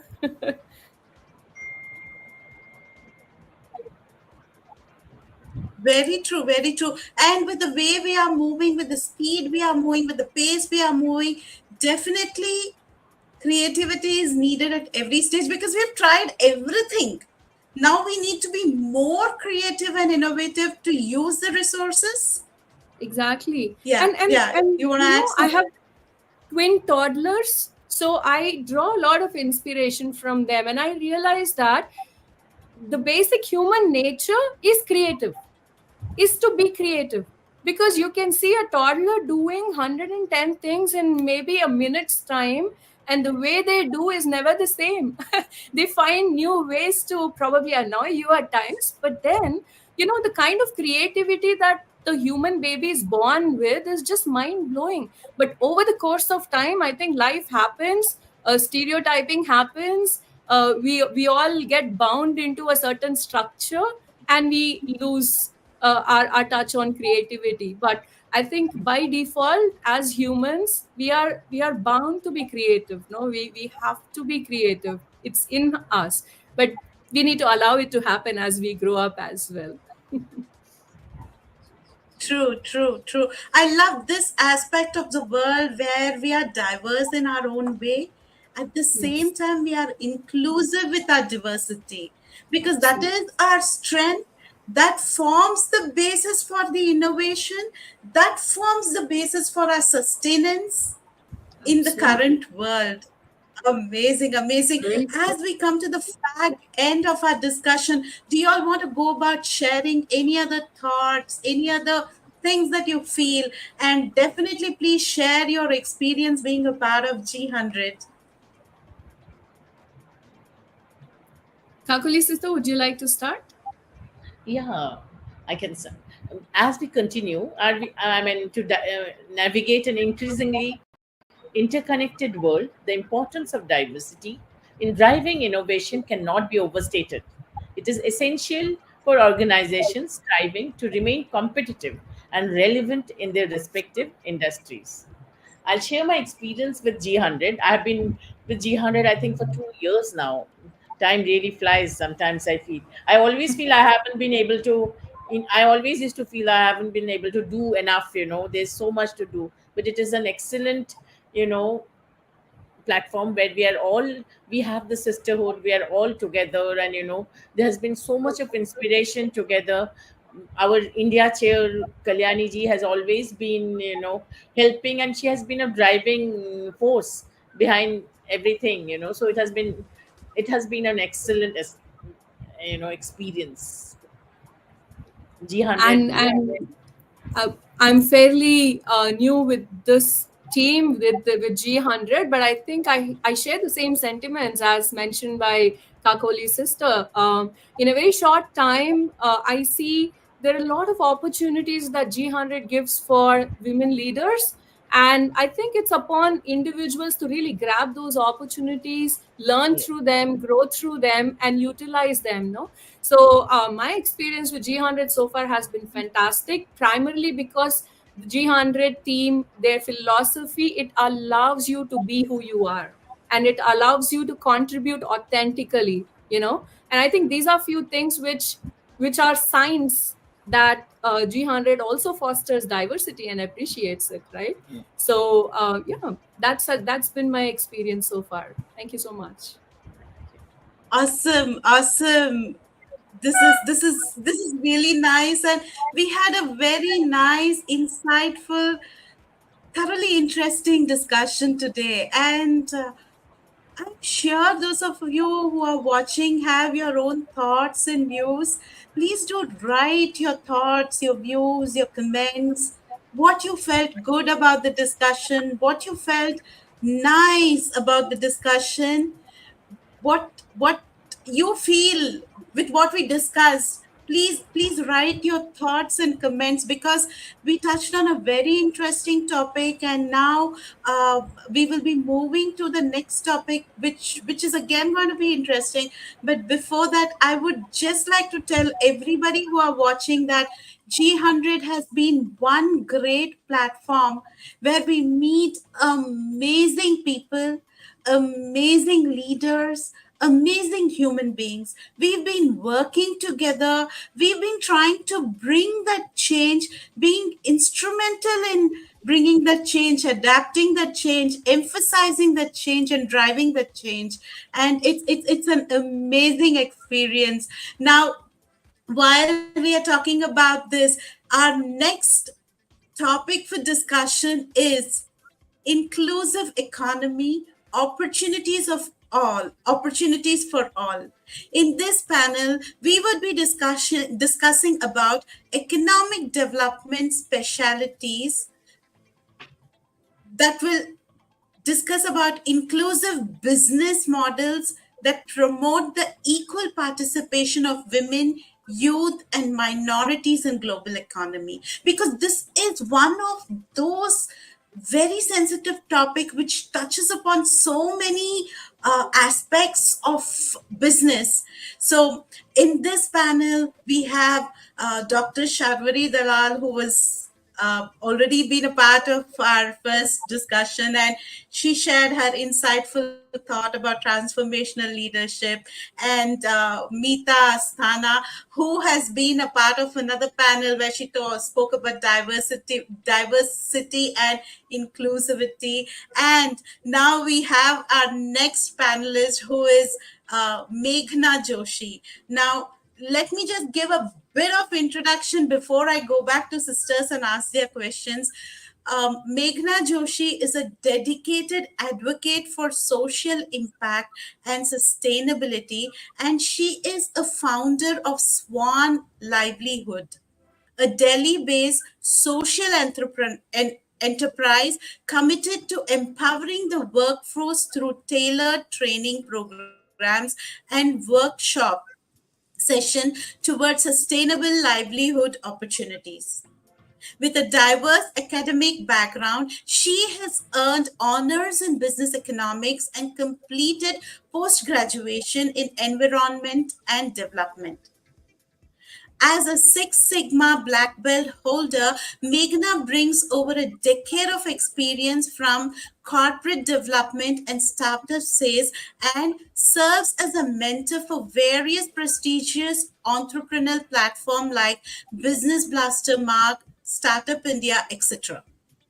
She leads Wiki, that is Women's Indian Chamber of Commerce and Industries, Delhi Startup Council, and she is the chair for, or rather, she is the regional chair for Central India in G100 Mentoring and Motivation.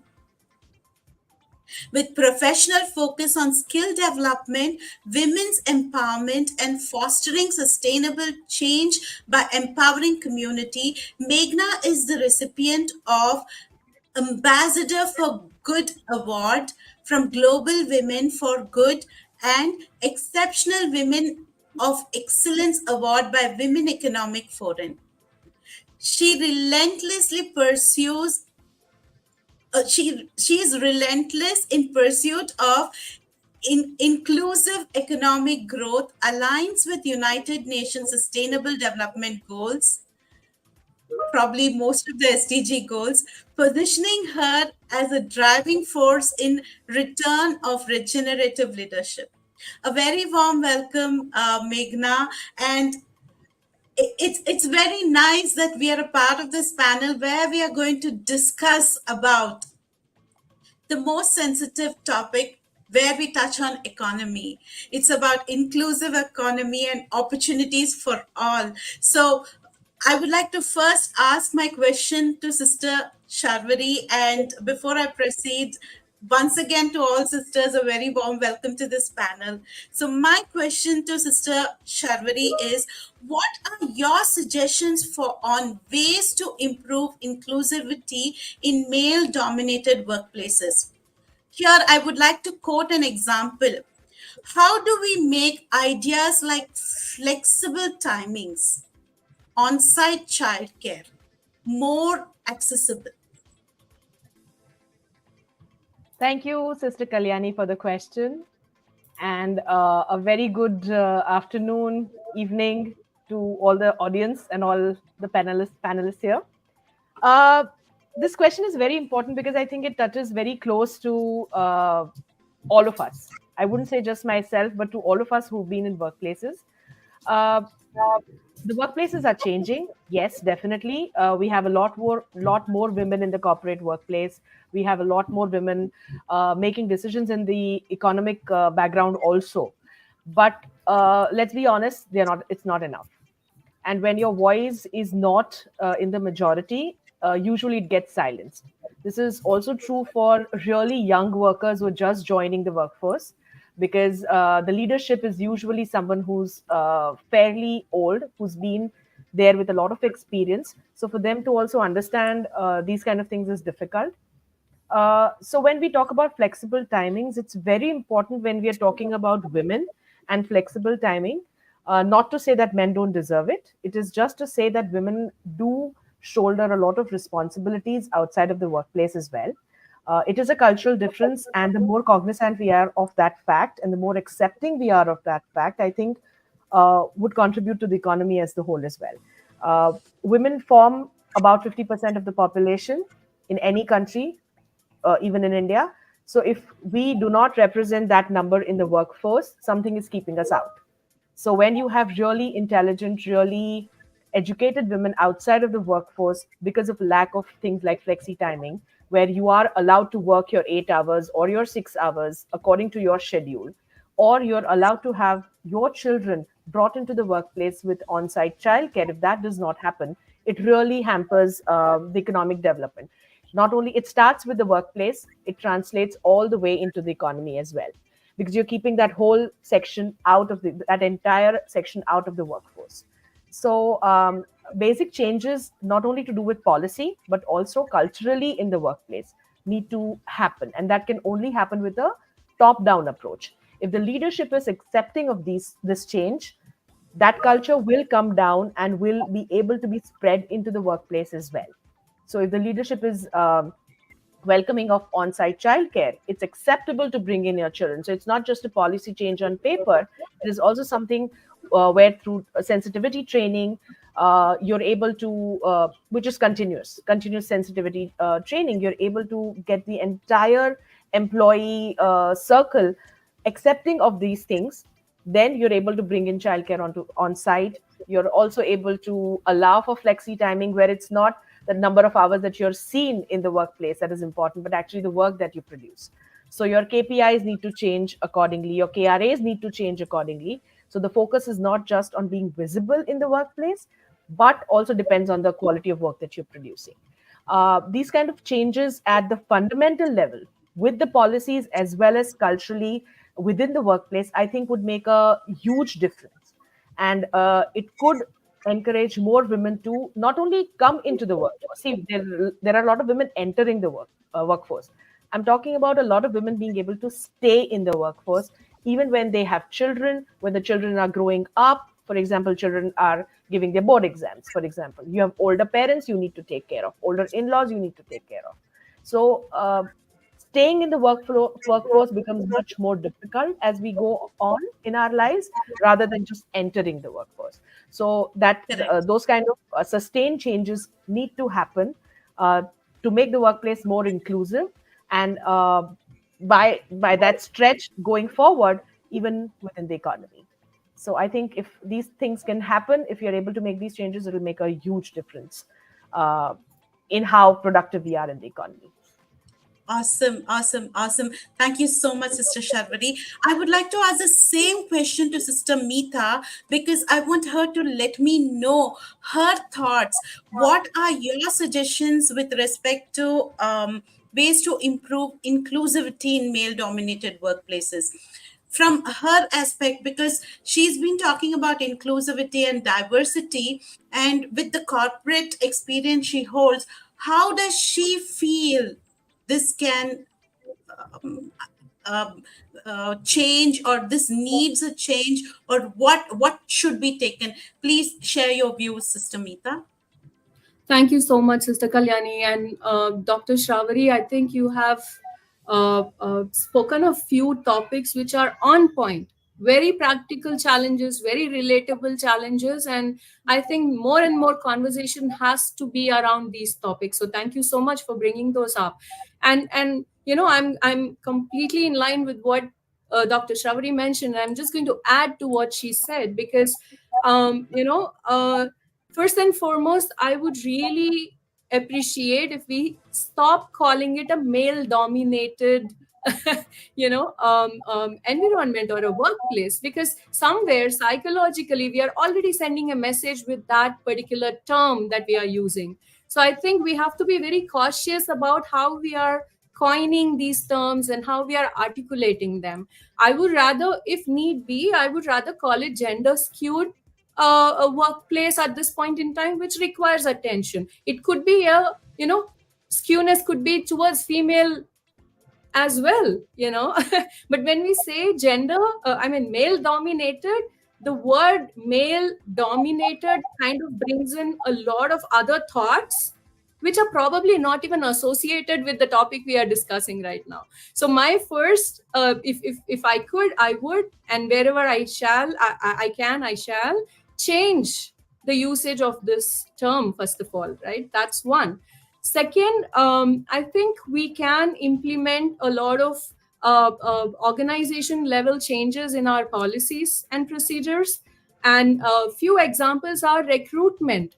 An idea, okay, it might sound crazy, but how about we do blind recruitments wherein we don't reveal the gender of the applicant and see just based on the capabilities and credentials and experience who is able to clear.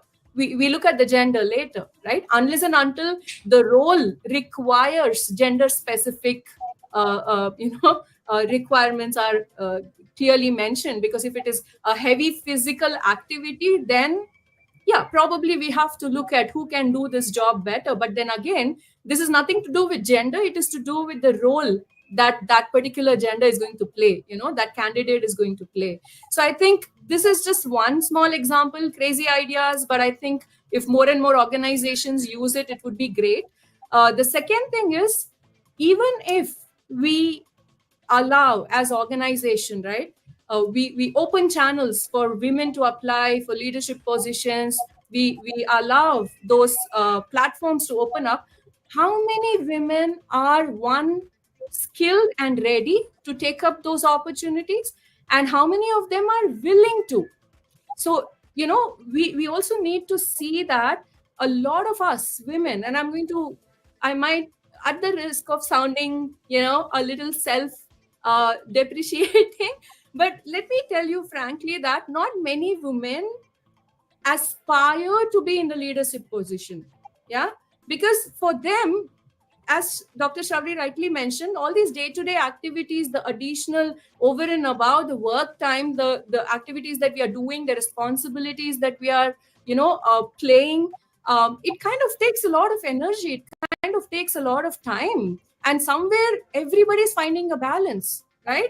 Very few women have that kind of atmosphere at home, support system for them that allows them to even dream and aspire and grab those opportunities.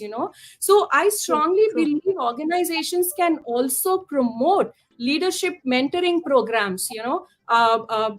We should actually promote and encourage women leaders to actually make them feel confident, first of all, that they can manage these things, right? So there is a lot of mindset game that we have to play and prep our women, first of all, before we start going into organization changes, right? Because a lot of organizations are willing to do those changes these days, but are we ready to really make best of them, right? So I feel, first of all, we change the way we coin male dominated workplace, then we promote and encourage gender neutral policies and procedures, and we mentor and guide our women, not just from a technical standpoint but from a mindset and culture standpoint, that yes, you can do it. Don't feel guilty for not being able to pick up your kid. That's okay. Outsource certain activities. Don't be so emotionally entangled.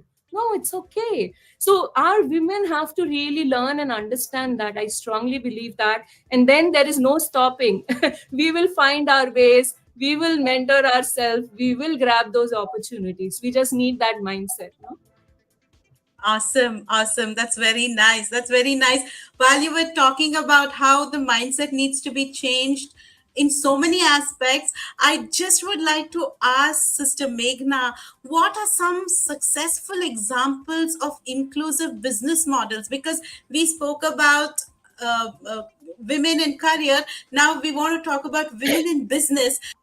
So, what are some of the successful examples of including business models that have effectively empowered women, youth, and minorities? What key factors contribute to their success? This is in continuation to what Sister Meeta and Sister Sharvari were talking. What do you feel? What are your views over here, Sister Meghna?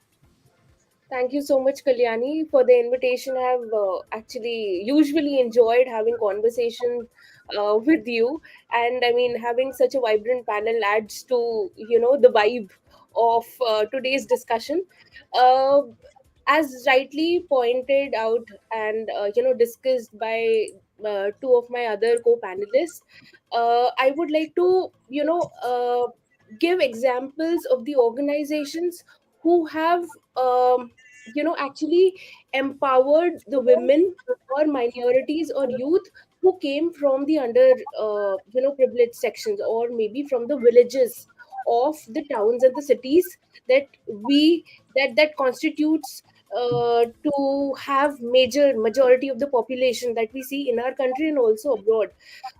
We do talk a lot about corporate culture, but then when we talk about inclusivity, we also need to focus on how can we bring the people who are underserved, or how can we reduce the divide between the rich and the poor, bringing all the people together in this ecosystem in which we are thriving. So considering this, three very good examples that come to my mind. The first being the example of Grameen Bank, which was started by Sir Professor Mohammad Yunus, with a very simple motive of providing microfinance opportunities for women. So they he identified that people were not able to lend, or they wanted loans, but they did not have money. They wanted to make certain things, but they did not have money. And this entire concept of microfinance that started as a small movement has now is now prevalent in each and every interior village of any given state, catering to thousands of people who are actually in need of getting finance. I have particularly gone to so many villages, and I see Grameen Bank working so actively. All the women, all the village, the entire village has opened their bank over there. They are, able to create their bank accounts. They are able to take loans and so on. So one such example is of the Grameen Bank that I would definitely like to quote. And there is also this very famous book by Muhammad Yunus, which talks about how can we, make sustainable business models, uh, uh, bringing people who are actually in need. Second example that I would also like to quote is of Amul Dairy, which started off as a farmers movement, and now uh, I am sure everybody would have Amul butter at their homes, or maybe we always have Amul ice creams during summers. So any idea, any basic things, starting with the root cause of bringing everybody together, and eventually turning out into a very sustainable, strong business model, so that we are able to bring the underserved communities at par with the the rich, the more affluent section of the society, hence creating an ecosystem which is very, very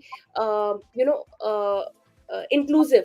And I feel that success of these business model has been because it actually catered to the need.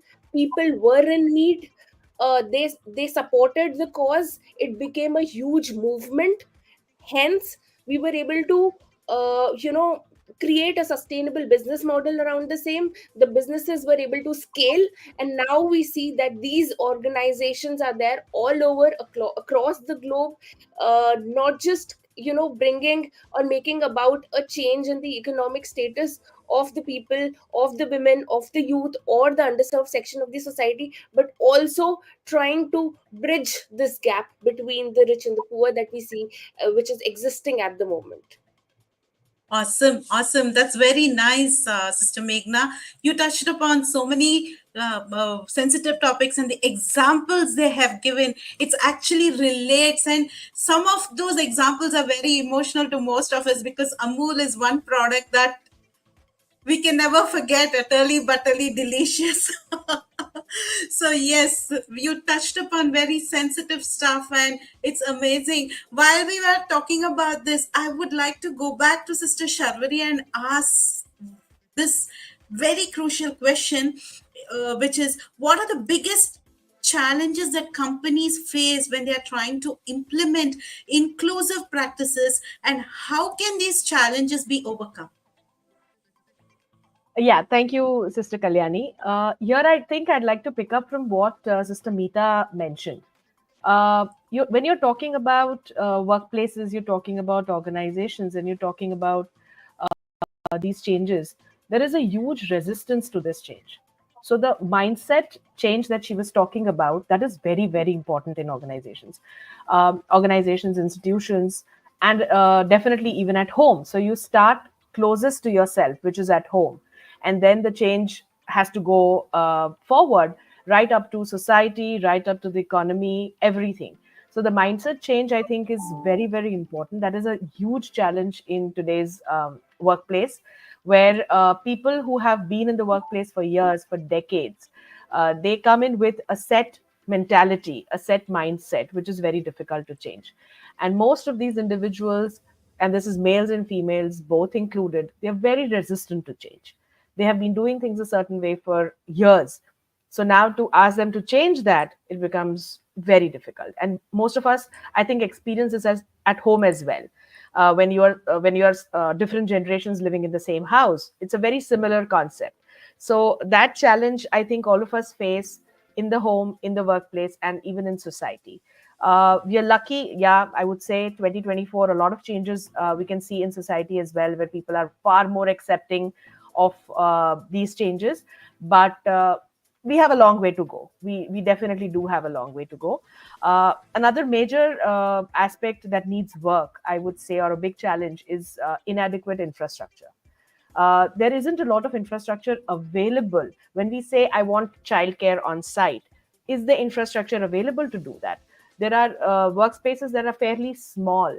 Not everyone works in this. And from what Sister Meghna also mentioned, when we are talking about women living in the rural areas, for example, or women working in these really small cottage industries, where do we have the infrastructure to support that? Do we have experienced childcare providers to kind of oversee our children when we are working, for example? We probably don't have that. We still do not have that. So that's a huge challenge. And definitely, how do we track inclusivity? When we say we want an inclusive workplace, what is the measure of inclusivity? Oh, I asked the minority gender or the minority age group three more questions than I asked the majority. No, that's not how we are Correct. going to be able to measure it. So there is no real measure. So when you can't measure something, to change that and then to adapt that and then to ensure that it is sustainable becomes very difficult. So I think these are the three major challenges, according to me, that a lot of us face. And I think these should be, like Sister Meeta mentioned, these should be part of our daily conversations. These should be opened up into a larger forum. So this is a large forum. So these should be discussed more, and only then can we come up with solutions that will work for sustainable development of everybody. So this inclusivity, diversity and inclusivity can only be made sustainable with if we start this dialogue and then continue to have it. So yeah.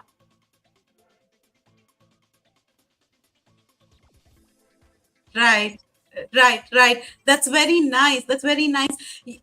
What you expressed about how certain examples you had given in the process, and you said, do we have the infrastructure, do we have the support system, do we have the necessities for us to bring in that change? If not, how do we go about? That's very, very what do you say, food for thought when you're bringing that change. And as a part of change management, this is absolutely needed.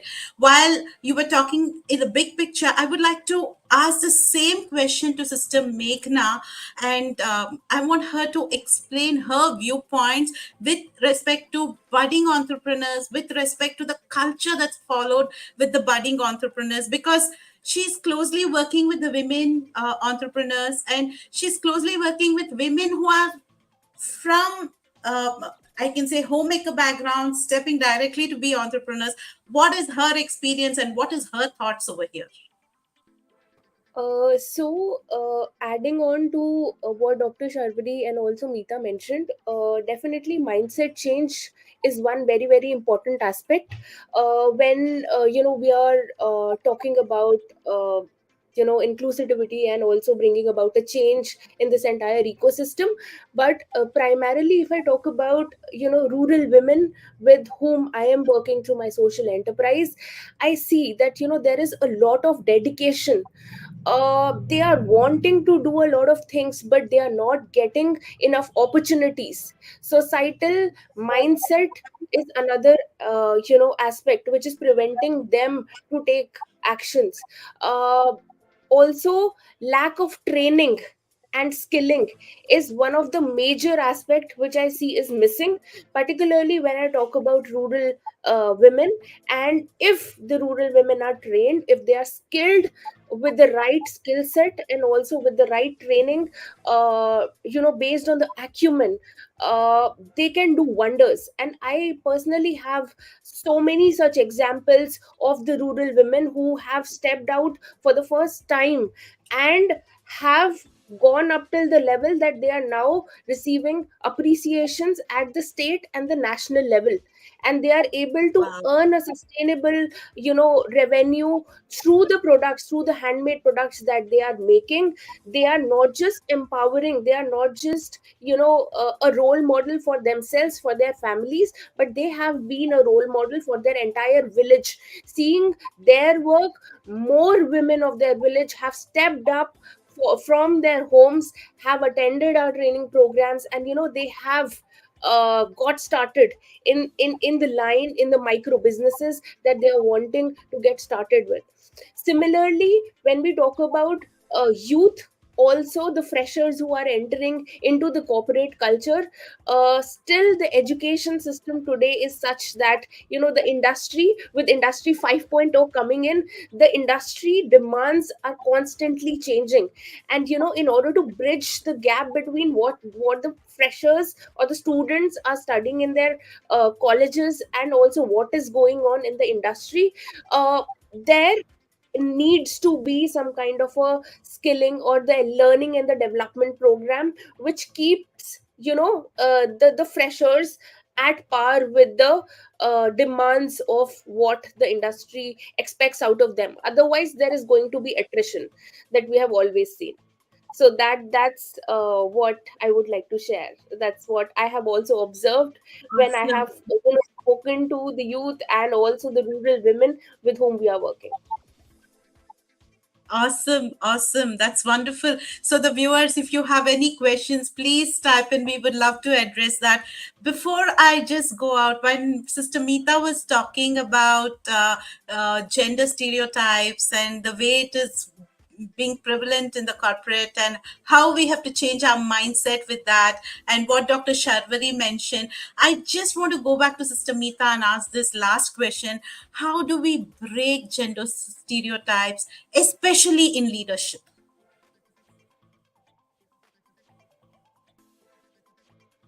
Again, Sister Meeta, this is mute. exactly okay. So audible now? Yes. Yeah. So I was just saying thank you so much for asking this question, because stereotype, it's a very beautiful word, because stereotypes are basically built in our minds based on our experience and our belief system. So when we say breaking stereotype, we are actually challenging the whole upbringing. We are challenging everything that we have learned so far, and we want to change that and behave differently. So I mean, it's not as easy as it kind of sounds, no? But should we do this? Of course we have to, because stereotypes and all the challenges that it brings in is a major roadblock for fostering diversity. In one side we say diversity and inclusion, and then on the other side we have stereotype that we need to really, it's like a big villain in this whole beautiful romantic story of diversity and inclusion. So I think there are a lot of things an organization can do to break these stereotypes, and I would rather not call it breaking the stereotypes, but rather call it how do we acknowledge, appreciate, and modify our stereotypes? Because you don't want to really break the system, belief system that you have grown up with, but you want to customize it depending on the current situation, people you interact with. And as we are getting global and as we are getting more hybrid way of working and whatnot, it's very, very important for us to be more flexible. So I, first of all, wouldn't call it breaking stereotype, but how do we navigate through stereotyping problems? That should be our mindset. So if that's a mindset, then all our actions will be aligned to it, and we'll do a better job with, all of these changes. Now, things that we could possibly do are, as I mentioned, gender neutral recruitment policies, right? So that is one way that you're not even considering whether the candidate is a male or a female, or any gender that they prefer to identify with, right? So the point is, we go with potential, we go with capabilities, we go with what the person brings to the table, and whether that's beneficial for my requirement, my organization, my customer requirements. If this aligns, then a gender should technically not be a reason for dismissing. And when it's a certain gender, because of the stereotype, certain biases come in our mind naturally. So suddenly overnight you cannot tell somebody, oh, break those things. No, it's not possible. But how can we create a system that does not allow that thought process? We need to look at it from a different angle. So blind recruitment policies could be, something.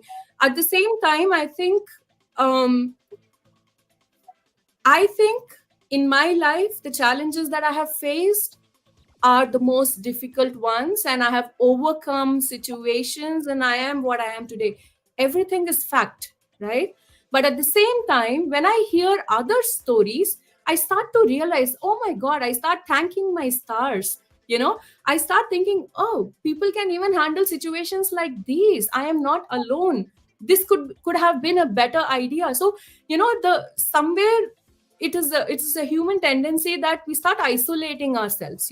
We start considering that our situation, we start revolving around that small tiny universe that we built for ourselves. But the moment we start hearing other stories, others life journeys, the way we look at things just changes. It's just mind blowing how things changes and how much you start appreciating what you have. And where I'm going with this is that organizations should encourage and foster conversations platforms where such unbiased conversations can happen. And you have no idea the kind of stories that come out to the public, to the platform, when people feel it's a safe space. I will not be judged. These things will not be held against me later. So that's what safe space is, that I'm able to talk and I'm able to Correct. share something more openly, right? Without being without judging myself. Oh, what's going to happen? Oh my god, I've said this, right? So how many organizations focus on this aspect and allow such community to develop Correct. within their organization? So recently in our organization, for the last 1.5 year, we've started something called tap talks. Tap talks is nothing but taboo talks, and we address topics like managing elderly while also managing work. And that's a huge thing, and especially in Indian culture, South Asian culture, uh, almost every home has an elderly parent that we take care of, right? How do we balance those things, and the work and the home? And then menopause is a very, very underspoken, less spoken about topic, but this is definitely going to affect the way I perform. And if I'm not able to even talk about it in my work area, where I spend at least 40-50% of my time, I mean, there are so many subconscious impact that I'm going to have, which I won't even recognize. And the moment we started encouraging these discussions, I mean, the results have been mind blowing. People have been more comfortable. People feel that, okay, I'm not alone in this journey. We can manage things differently. Somewhere we are breaking stereotypes there, when we hear other Correct. stories. So I think as leaders we have to lead by example. First of all, we have to know how to acknowledge, how to customize, or be flexible with our own stereotypes, right? And again, I go back to saying, how much can we keep quiet and listen more? And these things will actually change the way we interact with others, and there is a ripple effect. The others will start replicating our behaviors, and that's how you create that vibe, and that's how you create that mindset shift. And stereotypes will change overnight, before even you know it, if our intention is not to break stereotypes. Our intention is to really create a more inclusive and safe environment for our women and even men. I would like to be, she for he at this point in time, because we don't talk much about things that men go through in workplace, right? So I think we need to look at things in a more neutral way and provide safe space. And stereotypes will change. I wouldn't call it breaking, but stereotypes will change before even we know it, actually. So those are the approaches that we use in our organization also, and it's been working pretty well for us. Awesome, awesome, awesome. This has been very, very thoroughly insightful, inspiring, and motivating. And truly, we stand for our wing. We are definitely going to be great mentors and motivators for a whole lot of women and men who need us. And together, let's create that inclusive and what do you say, inclusive and dynamic society where we are developing great leaders, great entrepreneurs who can navigate through the burning issues, find solution for it, at the same time bring in a healthy culture, healthy environment, and Safe. a very, very, very safe and very, what do you say, happy atmosphere where we want to do more and create a better world tomorrow. Amazing, amazing. So, finally, we've come to the fag end of our panel. And thank you, sisters, for being a part of the panel. Thank you for sharing your thoughts. And thank you for being a part of G100 and motivating one another to do great things. And looking forward to doing more challenging, inspiring work together. Thank you so much. So we move on to the next panel and over to Sister Karen. Thank you so much, beautiful Sister Kalyani. And now we are finally with the panel of our sister Lesper. But before, thank you so much for moderate three panels, sister. Thank you. Thank you. Thank you for giving us this opportunity to share our thoughts. Thank you for making us a part of this. And we together have had such insightful and inspiring discussions. Amazing. Looking forward for more such summits where we talk about interesting topics and share our experiences. Thank you so much, Sister Karen. Thank you too. So we're finally this panel intergenerational and multicultural mentoring. This is the panel with our sister Les. So this enjoy that. Hello and welcome to Empowering Leadership for a Better Tomorrow. I'm Dr. Liz from Malaysia and I have the privilege to lead G100 Mentoring and Motivation Malaysia country head. Today, we are thrilled to bring together ex-team leaders from G100 Network to explore the transformative power of intergenerational and multicultural mentoring. Through this discussion, we will discover how mentoring across generations and cultures foster resilient, inclusivity, and meaningful journey for this dynamic world. Today, you'll be joining us on this inspiring journey. Today, we are fortunate to be joined by an exceptional panel of thought leaders, each bringing a wealth of experience and unique perspective on empowering leadership and inclusive mentoring. Allow me to introduce our panelists. First, we have Yang Berbahagia Datuk Billing, the CEO of the Women Development Corporation. Datuk Billing is a champion for women's rights and economic empowerment with a strong focus on creating mentorship programs that foster sustainable growth for women entrepreneurs.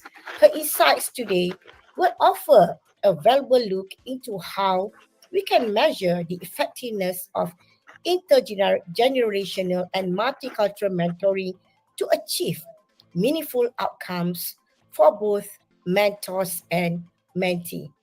Welcome, Dr. Billing.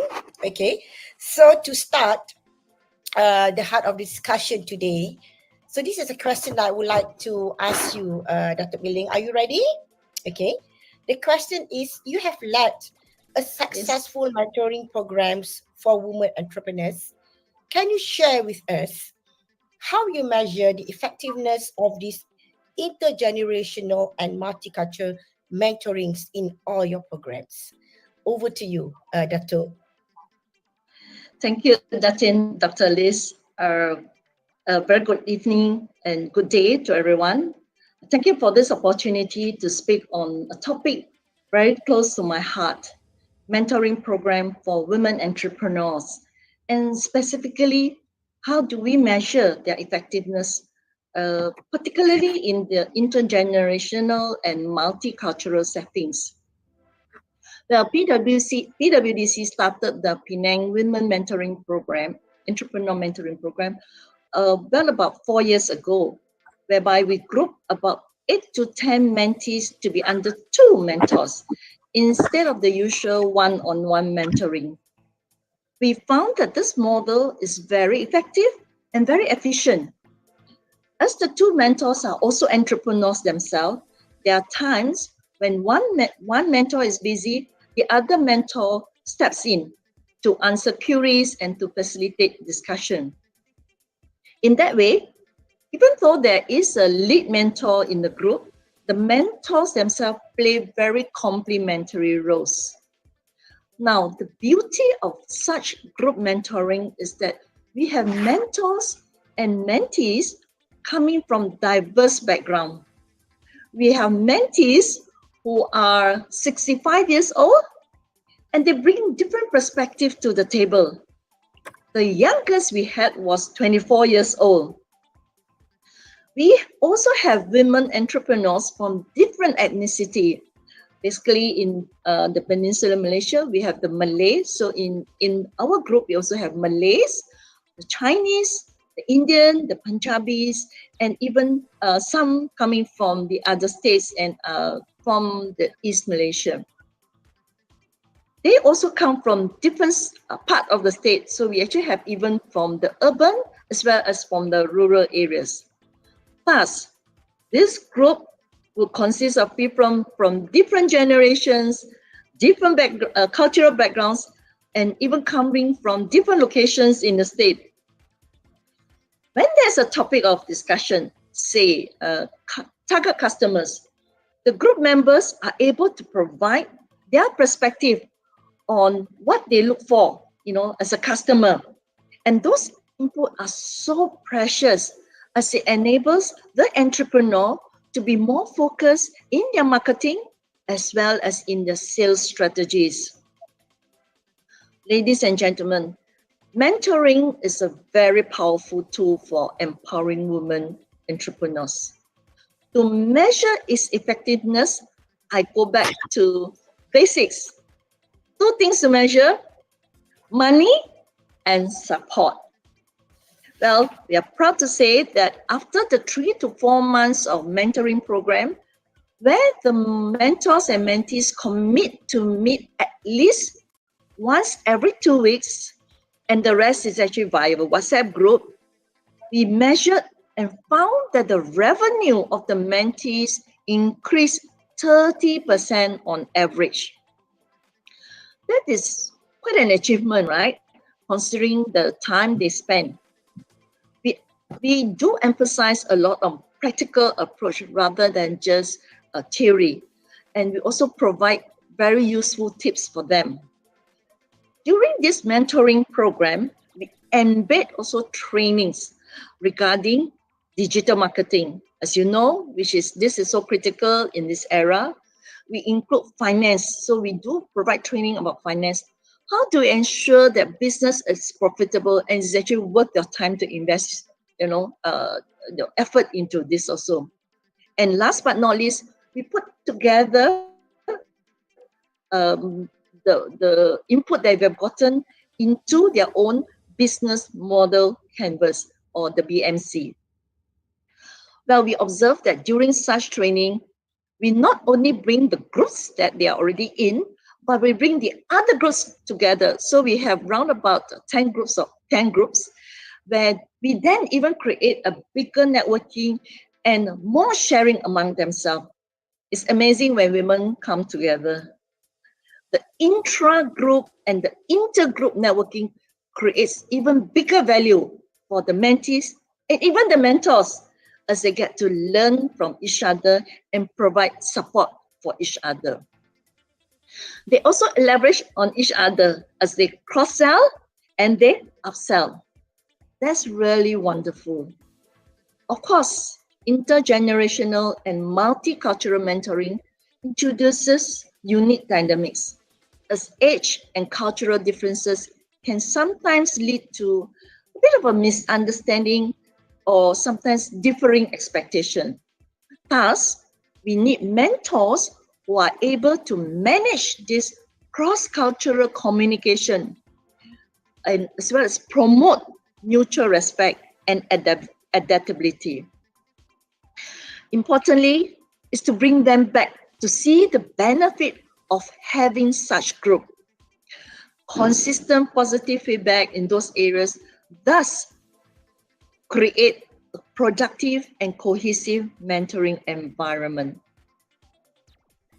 It is fulfilling, ladies and gentlemen, to see that many of the groups that started way back in 2020, which is like more than 4 years ago, are still in the mentoring group. I would like to share that it is a long and challenging journey for entrepreneurs, more so the women entrepreneurs, with the burden they carry, with the gender norms that, they still need to work, do all the housework, the caregiving for the children and for the elderly, and so on and so forth. So it actually brings a different dimension of challenges for women entrepreneurs. Such support groups are so important as they uplift each other during challenging times and get to celebrate with others when they meet their goals and objectives. I observe a profound teamwork among them, and that, my friend, is unity in diversity. They not only learn how to succeed in business, but they also get to understand each culture better. Sometimes the more senior members provide some words of wisdom to the other younger members. Sometimes the younger ones share what are the latest technology, what is happening in AI, how do you do digital marketing more effectively? And sometimes one ethnic provides perspective of what they look for when an entrepreneur wish to go into a new market segment. Yeah, it is actually so enriching and provides the space and opportunity for women entrepreneurs to grow. Thus, I believe having members from diverse backgrounds, be it intergenerational and or multicultural, opens up more doors for women to succeed in entrepreneurship. Thank you. Doctor. Back to Thank you you. so much for inspiring talk. Okay, we catch up with you again, Dato. Thank you so much. So next, I would like to introduce Yang Mulia, Tengku Hajah Nurimazun bintu Tengku Abdul Wahab, or formerly known as QM. Okay, she is a motivational strategist and emotional empowerment coach. QM works center on building emotional resilience and personal growth, particularly within the diverse cultural context. Her experience in fostering cross-culture understanding and empowerment will provide us with important perspective on how multicultural mentoring can enrich personal and professional relationship. Welcome, QM. Okay, so the question that we have for you, given your expertise in emotional empowerment, how do you believe multicultural mentoring impacts emotional resilience and relationship building across culture lines? Okay, over to you, QM. You have 7 minutes, but we would love to listen from you. Okay, over to you. All right, thank you so much, Dr. Liz. Okay, of course, that's definitely been talking about emotional empowerment. I think the term that I love to say, like, what do you call it? If you can control your emotions, you can control your life. If you can control your life, you can control your success, something like that. Of course, in my journey also, I always believe that I want to learn from, learning process are every day from everyone. Like I learn from Bahagia Dato here, all the panelists here. Definitely, the questions about the questions about emotional empowerment, then how we believe that how they affected the multicultural mentoring. How does it impact? How does it building the relationship? I just want to echo what Bahagia Dato on said just now. About the woman that we work with, we have similarity. Like from my experience with Medcash, if a fintech company, also that we provide, we empower women with knowledge, with technology, with financials, and also mentoring. It's a complete ecosystem by itself for that. Of course, we are the same in the same platform, Yang Bahagia Dato. And also the same group of women that we empower, that we help. Everything you said, exactly. But how do we see it from the emotional empowerment? How does it build resilience? When we talk about multicultural from this perspective, we talk about the value, the belief, the way they was brought out, right? Because certain people, what we have, those are from marginalized. Those people who are coming from the lower level income, which is they are not much access to resources, such as they couldn't afford to go to bank to get. Because we are talking about entrepreneurship, they always complete that you must have enough money, have enough cash flow, you must develop marketing and everything. But for them, starting from the beginning, the startup, they don't have the knowledge, right? The right knowledge. They just like what do you call it? Smart, street smart people, and they just like, okay, I need to do it because I need to survive. This all the survival thing that they have to do it. Okay, when we dealing this with group of women entrepreneur, marginalized, we call it B40 and 40 in Malaysia particularly. These people are need to be or help, need to be sometimes we call it the term that we're not going to left anyone behind. This the yang rejected yang the bank itself couldn't provide their loan because their resources are, they not have enough, what do you call it when calling about financial planning, the ledger, the bank account, they don't have that to get the loan. So what we do here, build them, help them, beside empower them with the knowledge like Datuk Doctor said just now, like we give them BMC, we give them, knowledge about how to calculate your cost and everything, how to do that. That is the other part. So this group of people, mostly they are not being exposed with mentoring, right? They're not used to the mentoring, not like others. Certainly, we talk about other great leader. They also have a great mentor. And when it comes to the challenge, mentor need to aware that they deal with the side of women who never been exposed with mentoring and then doesn't know what the benefit of mentoring. Because what I'm sharing here is a real case story. That's why mentor also need a support behind. That mentor need to understand that this is a cross multicultural people yang they need to have active listening. They need to be empathy because when we talk about hustler, they have a lot of things of their plate. They have a sick family. They don't have enough income to support. They have many children, and those illness, those things that they need to cope. They need to understand that. When we talk about that, the way that mentor need to approach, mentor also need to be ready mentally, physically, and emotionally. We always advise that because sometimes mentee can say to them, "I'm sorry, mentor, I'm busy." This thing that because as a mentor, we value our mentor with their experience and expertise, and they're willing to put their time, and we should only honor them because they really do this because we need to help. This group of people. If we don't this, how do we empower? Leadership. How do we ever to help others? You that be left behind. So in terms of that, we're talking about understanding a culture concept, like the context in terms that you need to understand, give more empathy, more to empathy, more to, we're not talking about theoretical. We're not talking about a high level of thing. We just using the simple language. We just giving mostly emotional support to them. Mostly that you need to listen to them. Not much talking about you need to achieve certain target. You have to reach a certain goal because this from the level of people, like of course we have various age like 16, from different background, from different ethnic, and you don't talk about the high level of thing. You give much support, like of course coming from a counselor background, we need to sometimes sharing with our mentor that be a good listener, that's enough. You doesn't need to give them a high objective. Give them a moral support, understanding them, be there for them. That is good enough. While in the same time, we believe that when we nurture this part, we must hold them first. We must hold their hand first. So for them to understanding, mentoring is all about helping them, supporting them emotionally, mentally.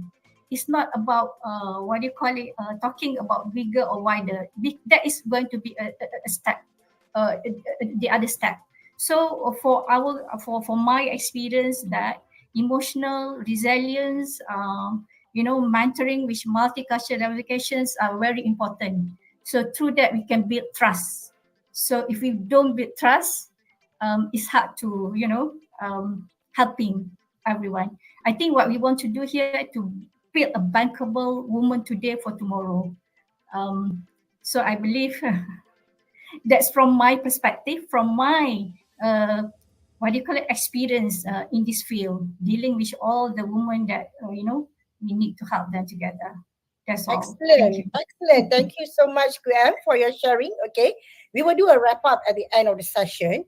So, for that, I would like to introduce the final panelists for this session.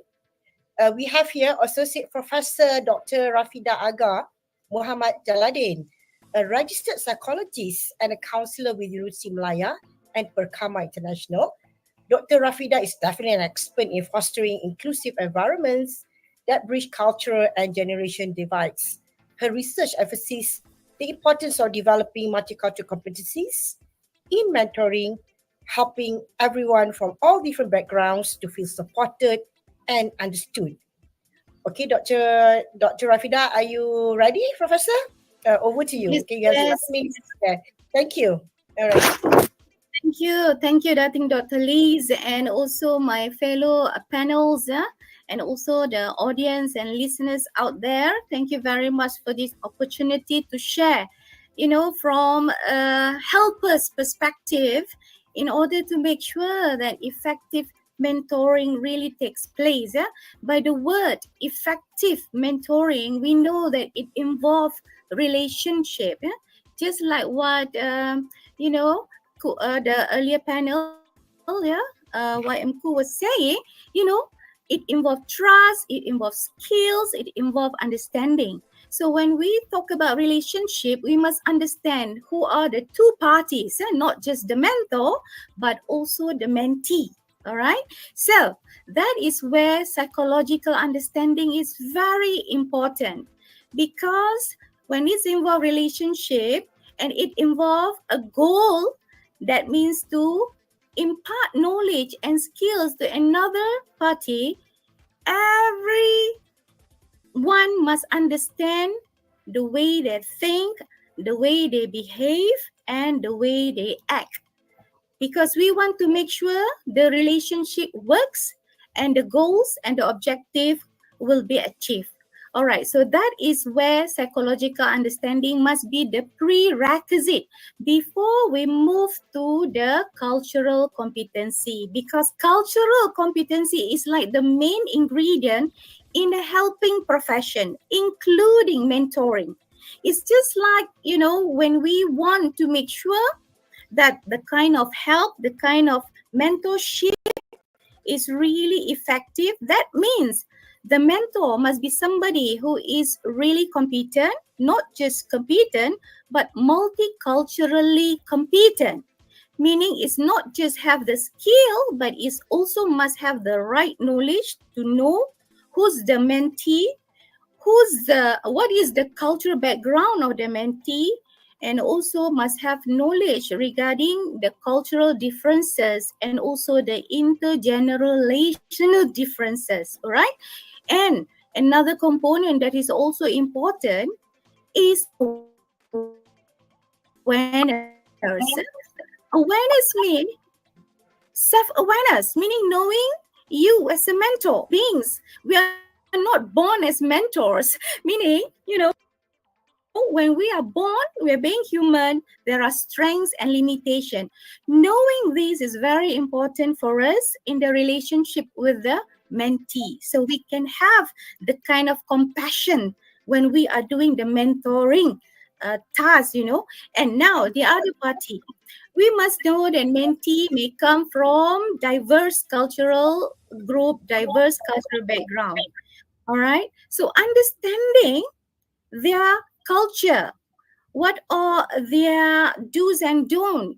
This is very important, because in order to achieve effective mentoring, cultural sensitivity is number one priority, because else it can invite another problem. If you don't have this cultural sensitivity, we have cultural conflicts, and we don't want that. Definitely in every multicultural context, cultural conflict, something to do with race, ethnicity, all these diversity factors that differentiate people. Of course, we don't want any conflict at all, because in the leadership platform, when we are talking about entrepreneurship, We need each other. It's like interdependence. Okay, so that is what I said. The first is psychological understanding, knowing how you think, knowing how you behave, and also knowing your emotion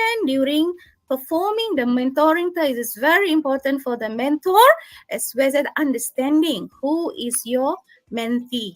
All right, another thing that I may want to touch about these, because I'm a helping professionals, even though I'm in the counseling field, but I'm not just sort of like helping the communities, but I'm also involving in training, in corporate, and also involving or engaging with industries, somebody who want to become leader, somebody who want to start something. So mentoring is something that I've been used most of the time. And knowing myself as a person, who have this mixed ethnic blood, is truly like a booster in order to enhance the multicultural skill and competency to relate to people who come from diverse cultural background.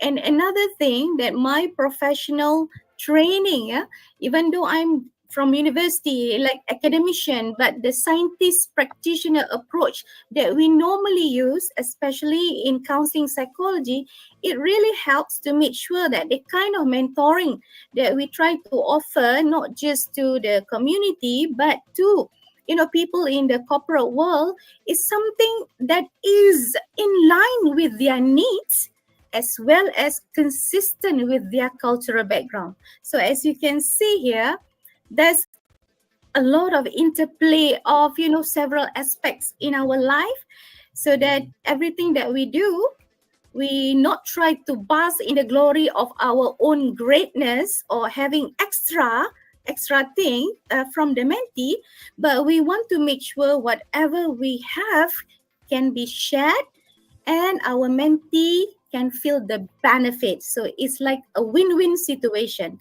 Mentor okay, mentee okay, that's really good.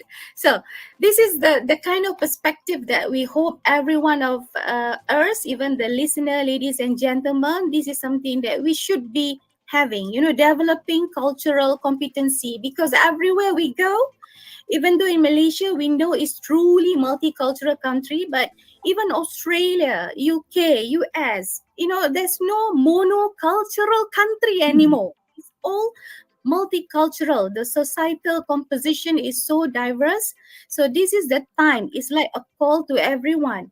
First, we must enhance our multicultural awareness, including aware about our cultural roots, our strengths and weaknesses, and also we must know about who are our audience, who are our customers, who are our mentees.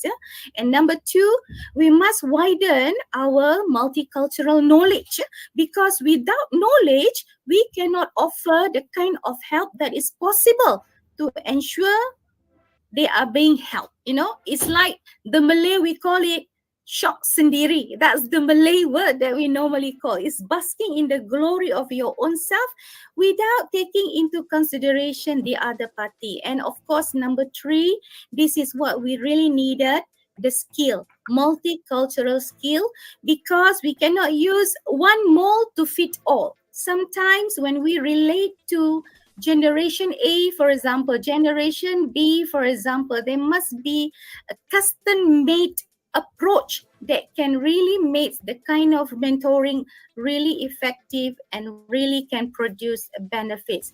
So I think with this, in view of my experience as a helper in mental health, this is something that greatly needed, not just in counseling, not just in mentoring, but I think when it's involved interpersonal relationship, everyone should have a psychological understanding and cultural competency. I think with that, I would like to pass back the sessions to Dr. Lisa. Back to you, everyone. Thank you very much. Thank you, Associate Professor Dr. Rafida. Okay, so as we bring today's impactful panel to the close, okay, let's just reflect on some insights from everyone into intergeneration and multicultural mentoring. We first started with Datuk Biling. She shared about some of her approaches in measuring the effectiveness of mentoring program for the women entrepreneurs, right? By aligning the mentoring goals with each of the unique mentees' aspiration. Okay, and then we move to QM. We spoke about the importance of emotional empowerment and cultural cross-cultural understanding in mentoring. So she showed us how individuals feel seen and valued within their cultural identities. And of course, last but not least, we have Professor Dr. Rafida spoken about the transformational impact on inclusive mentoring, focusing on creating psychological safety and fostering cultural competence. Her insights, of course, we talk about how mentoring would actually enhance personal growth and enriches the exchange of ideas between two parties of helping hand, right? So that's excellent. Everyone here are really the subject matter expert in every subjects that they spoke, and I'm truly honored to actually have all of you. And for that, I also would like to thank Dr. Karen, the G100 Global Head, for having us, from Malaysia, and to have this panel from Malaysia, and we truly blessed to actually be part of your summit. And of course, the remarkable panelists today. Without three of you, this would not happen. You're right, and I truly appreciate your presence to be with us today. And of course, the audience on the live streaming as well for being part of the summit. And let's get connected, to have more meaningful conversation.